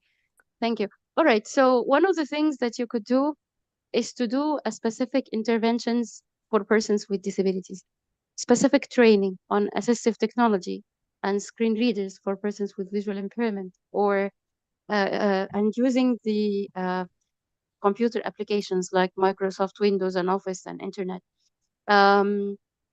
Also, you can do some trainings on communication skills, interview skills, how to write resumes and cover letters, and how to do an job interview. Because I think the twin track approach to disability is very important. It's important to enable persons with disabilities to participate in the mainstream trainings and learning programs, but also good to have a special interventions aimed for persons with disabilities. For example, we would organize some trainings, 3 months trainings to teach people with disabilities how to use computers, assistive technology, depending on their type of disability. So people with visual impairment will learn how to use screen readers. People with hearing impairment will learn how to enable the captions and transcriptions on programs, and how to use the speech to text programs, or the text to speech programs. So all of these skills might need to be given to persons with disabilities. So you can do some internship programs with companies who are willing to enter in this pilot program, where you get qualified university students. You train them on how to use assistive technology and communication skills, and make sure that they also have training on independent life skills, because they will need to be as independent as possible. And you can do an internships for them in these companies, and you evaluate their performance. Thank you, Ebba. We got to Delina. Hi, Delina. Ya Allah.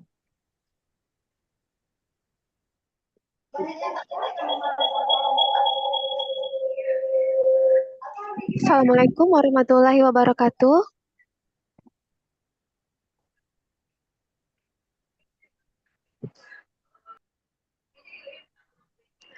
Assalamualaikum warahmatullahi wabarakatuh.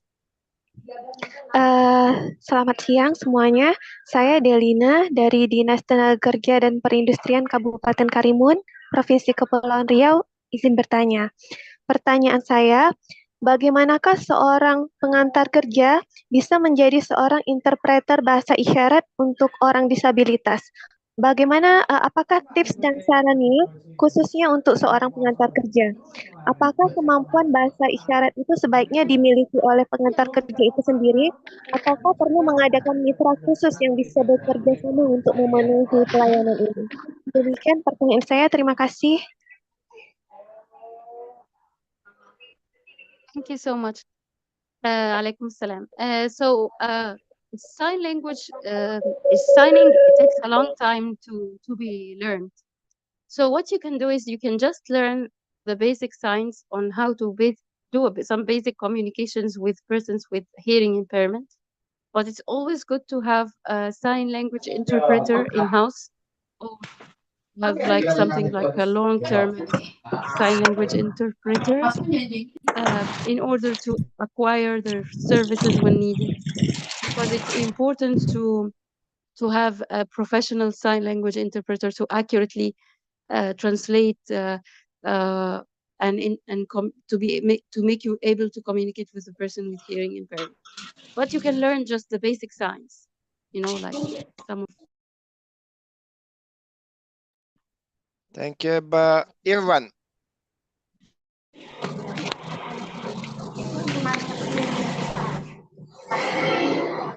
Irwan and then Itza. Baik, terima kasih. Perkenalkan saya Irwan Dani dari Kabupaten Jember, dari Dinas Tenaga Kerja Kabupaten Jember. Beberapa kali setiap kami melakukan job fair, itu selalu kami ada formasi untuk pencari kerja dari teman-teman disabilitas. Cuman permasalahannya, dari beberapa job fair tersebut itu tidak ada dari teman-teman pencari kerja disabilitas yang melamar. 8 mili. Nah, pertanyaan kami 5 mili dengan kiat-kiat simple atau cara kami untuk pendekatan ke teman-teman atau ke komunitas disabilitas untuk bisa lebih aktif mengikuti kegiatan job fair dimaksud. Terima kasih.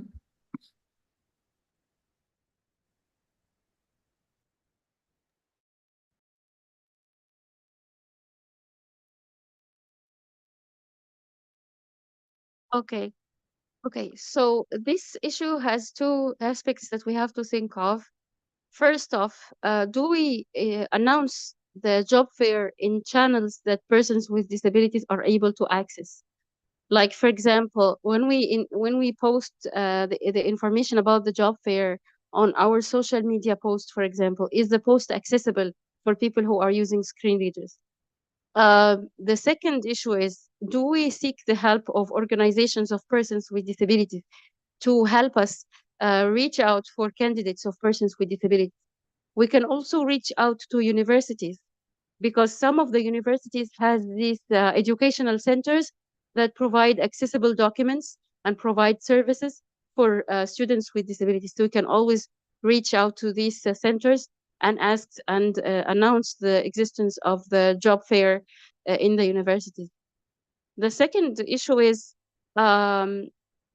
that's reaching out to persons with disabilities is very important. The second issue is where the job fair is held. We have to think of the demographics of persons with disabilities, where they are located. Providing a job fair that is closer to the areas where a lot of persons with disabilities reside will ensure that we will reach out to more people with disabilities. Another solution is to do an online job fair and provide online link for people to join, so that if people won't be able to join, because remember that the infrastructure is very important for people with disabilities to join. They have to find the accessible transportation.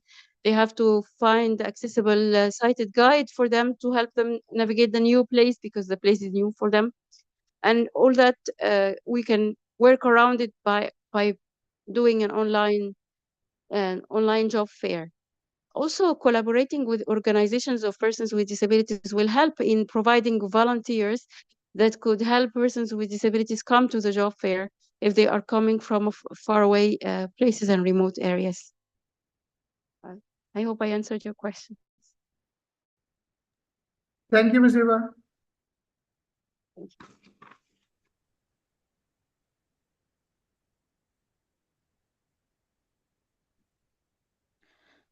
Selamat siang. Apa suara saya dapat terdengar? Iya, silakan. Perkenalkan, nama saya Heni dari Dinas Tenaga Kerja dan Transmigrasi Provinsi Kepulauan Riau. Pertanyaan yang ingin saya tanyakan adalah, ada pernyataan dari beberapa perusahaan atau pengusaha bahwa sulitnya memenuhi aksesibilitas bagi pekerja difabel karena membutuhkan dana yang tidak sedikit. Ini adalah salah satu alasan dari para perusahaan ataupun pengusaha untuk tidak mempekerjakan tenaga kerja penyandang disabilitas. Apa pendapat Ibu Hebat terkait pernyataan yang sering kita dengarkan terkait disabilitas? Terima kasih. Yes, okay. So this is often the response of many employers. And my response is that if they want to comply, they don't have to do a lot of costs. For example, let's say there's an employer in an inaccessible building, okay? The building is not accessible and it will cost a lot of money to make it accessible. Then the employer can provide a flexible work arrangements for a person to work remotely, for example, instead of coming to the office. Or maybe the person can work from a different location where the location could be more accessible. That's regarding the physical accessibility. If the adjustments are small, they can be done using cost efficient or low cost solutions, like for example portable ramps, and these are metal foldable portable ramps that can be installed on stairs in order to enable a person with physical impairment or who is using a wheelchair to climb on stairs, for example. So it's solutions like this that can be used, which is a low-cost solutions that can make persons with disabilities enable them to work. Also, companies might not need to comply fully with the regulations. They might just need to work around, do some workarounds. For example, if the office of the persons is in the third floor, moving the person's office to the first floor and installing portable ramps, for example, will enable the person to do the job. They don't have to sit in the third floor, for example. This is regarding the physical accessibility. As for the digital accessibility and assistive technology, there are some tools which are open source and free for people with disabilities. For example, for people with visual impairment, they have a free and open source screen reader. It's called NVDA. It's already very well known. They can just download it and install it on their computers with no fees.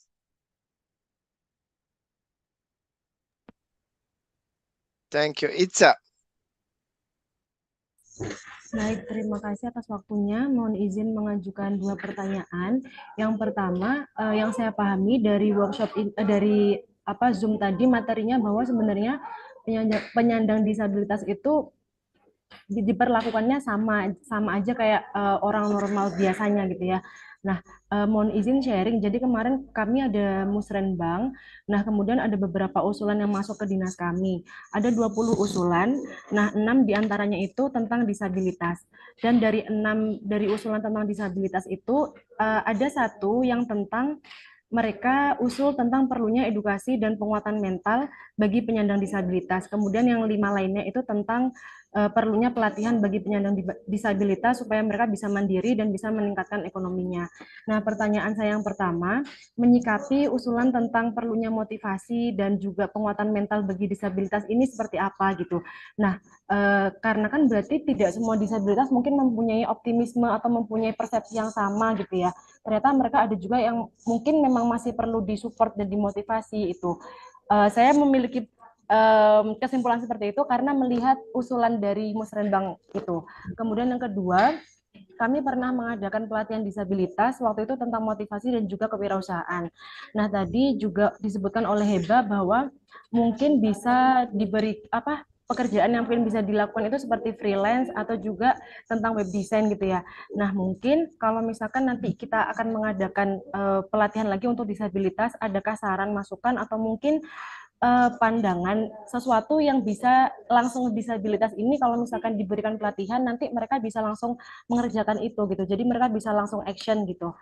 Itu saja pertanyaan saya. Terima kasih.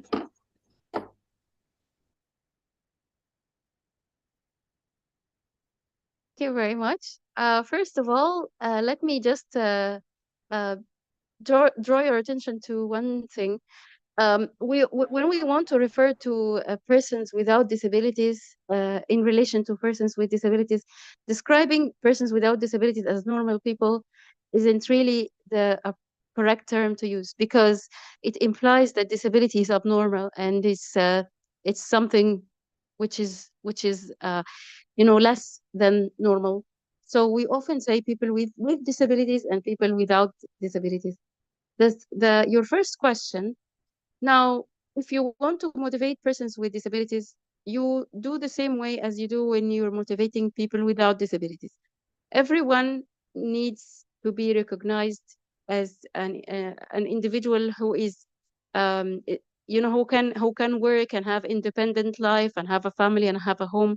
So people with disabilities sometimes are reluctant to find jobs because they receive social benefits like pensions and other financial aids. So they are reluctant to give those up.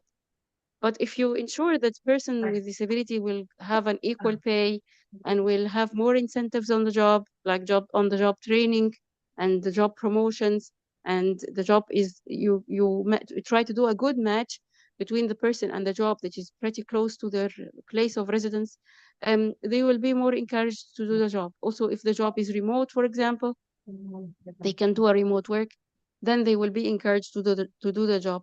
They only stay at home because they find that navigating the environment is difficult, communicating with people and unsupportive employers is difficult. But when you have, for example, let's say you have some success stories with some employers, and those employers, you can make them give some talks to other employers to employ persons with disabilities, and encourage persons with disabilities to apply. As for your second question, when you are training people on skills like graphic design, web design, online tutoring, you can also train them how to use social networking platforms like LinkedIn. Teach them how to do a profile on LinkedIn and announce and advertise their skills. Also, if you can connect them, if you can use LinkedIn to connect them with potential employers, you can even do this. So using the social media platforms is very, very important. But if I may just complement, remember what we discussed about person without disability. The analysis of the labor demand still applies. I might have a talent, a skill, a competency, but if that is not required by the market, nobody's going to employ me. So explore and understand the labor demand, and that will help you to advise the person with disability who to look for with, on the one hand, and what kind of training or education we can recommend. Again, important to start from there. We will touch upon this topic further tomorrow with my colleague Anna. Indah. Baik, terima kasih Ms. Sheba. Jadi saya ingin melihat permasalahan yang terjadi ini kan memang paling banyak disabilitas ya, mungkin ya yang sudah banyak penanganan ya, mungkin fisik gitu ya, kemudian netra dan sebagainya. Nah, Pak, saya ingin minta pandangan dari Ms. Sheba sendiri. Kalau untuk disabilitas mental, ya kan, itu hal-hal atau langkah-langkah apa yang perlu kita sikapi, mengingat pengetahuan mungkin ya dari kita sebagai pengantar kerja itu masih terbatas. Lalu ruang lingkup pekerjaan apa yang memang baiknya bisa kita arahkan gitu ya, walaupun memang sekarang sudah mulai ada seperti mereka bisa diberdayakan untuk bekerja misalnya di kafe gitu ya, membantu dan sebagainya. Cuma untuk bisa meyakinkan juga gitu ya kan kepada perusahaan, atau mungkin nanti kita bisa meyakinkan kepada mereka atau orang tua mereka. Sekarang kadang kondisinya kendalanya adalah di orang tua gitu kan, yang mungkin merasa anaknya tidak mungkin bisa melakukan apapun saat kita ingin memberikan keyakinan itu. Nah, mungkin misalnya bisa sharing terkait hal tersebut untuk kami. Terima kasih. Thank you very much. This is very, very important. Now, for any person with a disability, not just for persons with intellectual disabilities, it is important to judge or to evaluate the person's capabilities and skills on a case-by-case basis. Like, we cannot say, for example, persons with intellectual disabilities will work in packaging, for instance. or will work in storage, or will work in shelving, because there would be some person with an intellectual disability who have more skills or skills in a different area.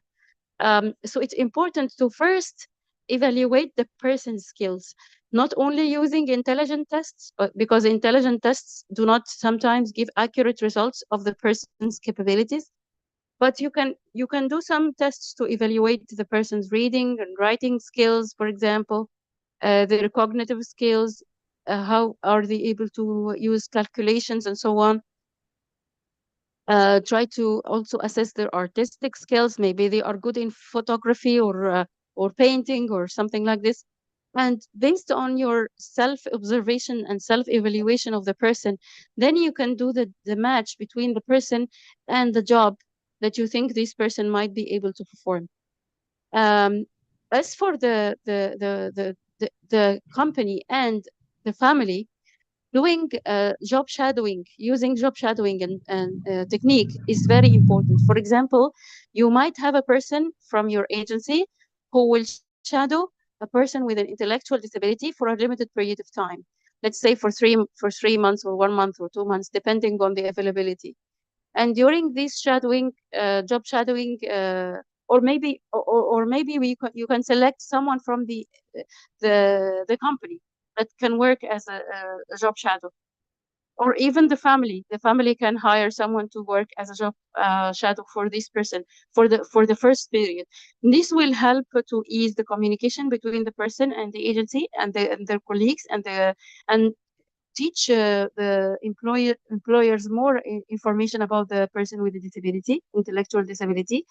Also, this can provide the family with some relief that the person will not be in their workplace alone, especially in the beginning of their employment period.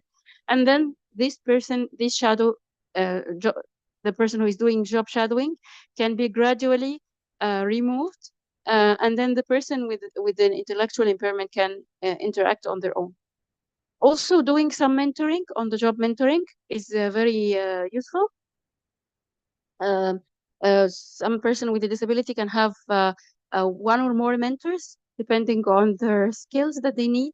And these on-the-job mentors can also help in changing the organizational culture about persons with disabilities. Aduh Pak Mas Nur, hadiah pemalam itu kan kami 4 malam di sebelah.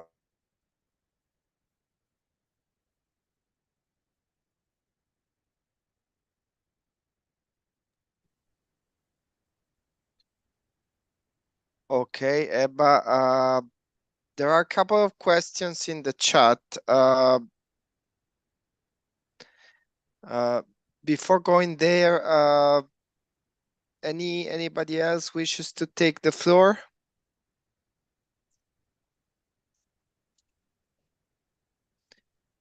Okay, so let's do the 2 questions in the chat. Hassan, if you could kindly translate one from Windy and the other one from Christian.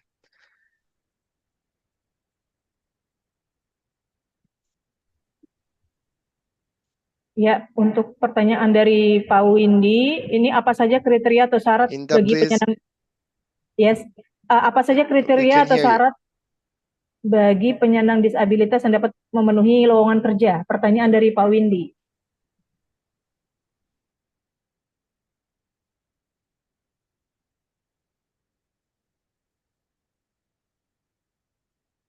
Okay.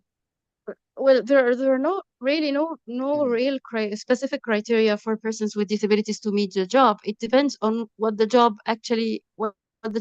qualifications and competencies are, and the job responsibilities is. So first thing that the employer council has to do is to evaluate the person's qualification regardless of if this person has a disability or not. And then if the person is qualified to do the job, then they have to see, like, for example, if the job requires a person to be a skilled computer user, then they would look for this criteria no matter if the person had a disability or not. It could be a person with visual impairment who is a skilled computer user. Or or if the person, if the job requires a person to be to have a skills in graphic and web designs. So it doesn't really matter. The disability really doesn't matter when you do a job match between the person with the disability and the job. All you have to do is just to be mindful of the person's impairment. Like, for example, like persons with visual impairments cannot work as drivers, for example. Up till now, you don't know what will happen in the future with the self-driving cars, but up till now we cannot work as drivers. But if we're talking about the general qualifications and competencies of the job, I think you should leave the disability out of the formula and just focus on the job qualifications and competencies. Thank you, Eba. So, Hassan, I'm apologize to everybody. We are a bit tight today. Sorry, Hassan, we are a bit tight, so we're gonna get 3 more questions. We're gonna read them all together, and we're gonna ask Heba to reply to them. And please be mindful that tomorrow we're gonna have another session. So if there is any doubt left, we can address it tomorrow. And let me also take the chance to invite Heba, if she has time, to attend the question and answer tomorrow, if she wants to add on anything. Yes. Hassan, the 3 pending question. Thank you. Christian, then Camila, Kamalia. Orang kata gak udah pane, aku ganti awe.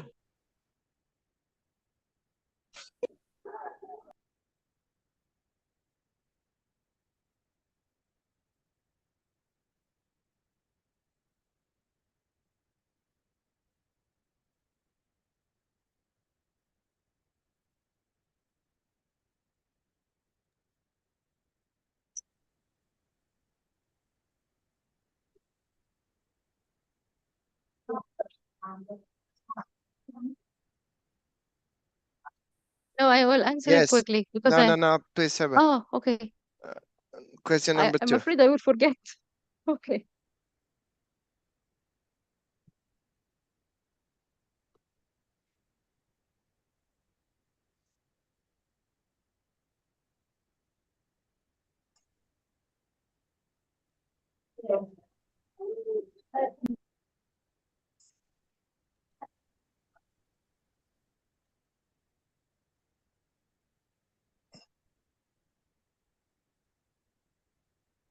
Thank you.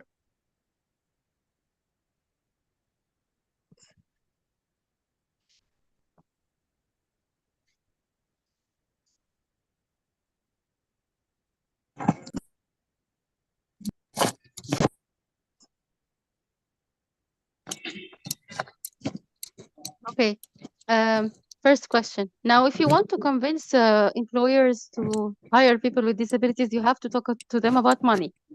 Do a business case about it. Like, for example, some companies might have high turnovers, but convincing them that people with disabilities, if they have a supportive employer, the turnover rates are very low.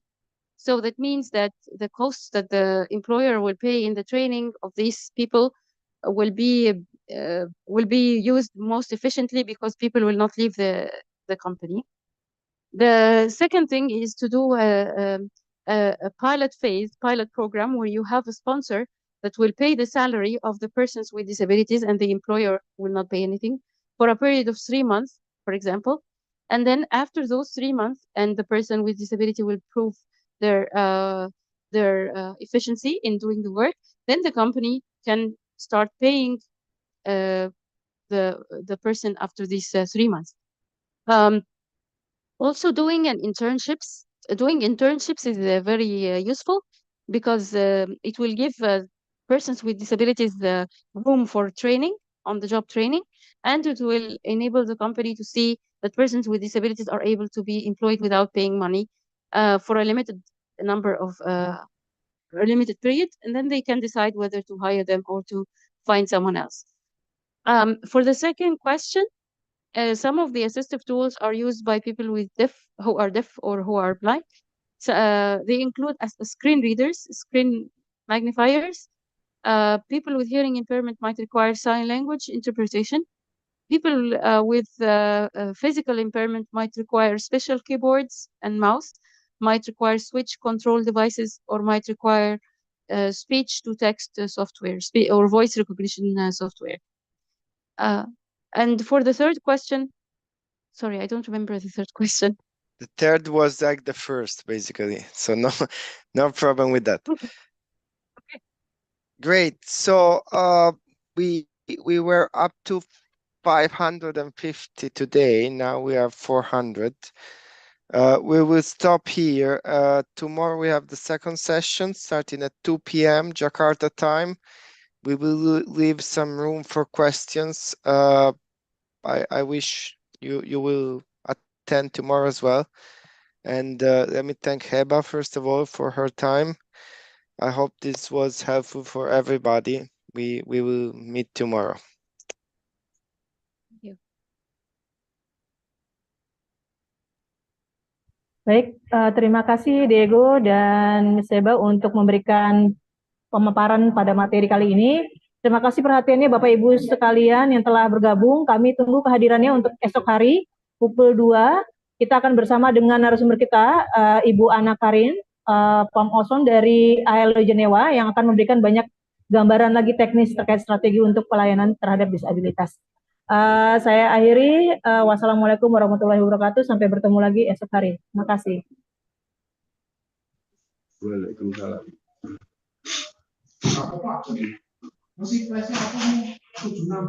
Waalaikumsalam warahmatullahi wabarakatuh.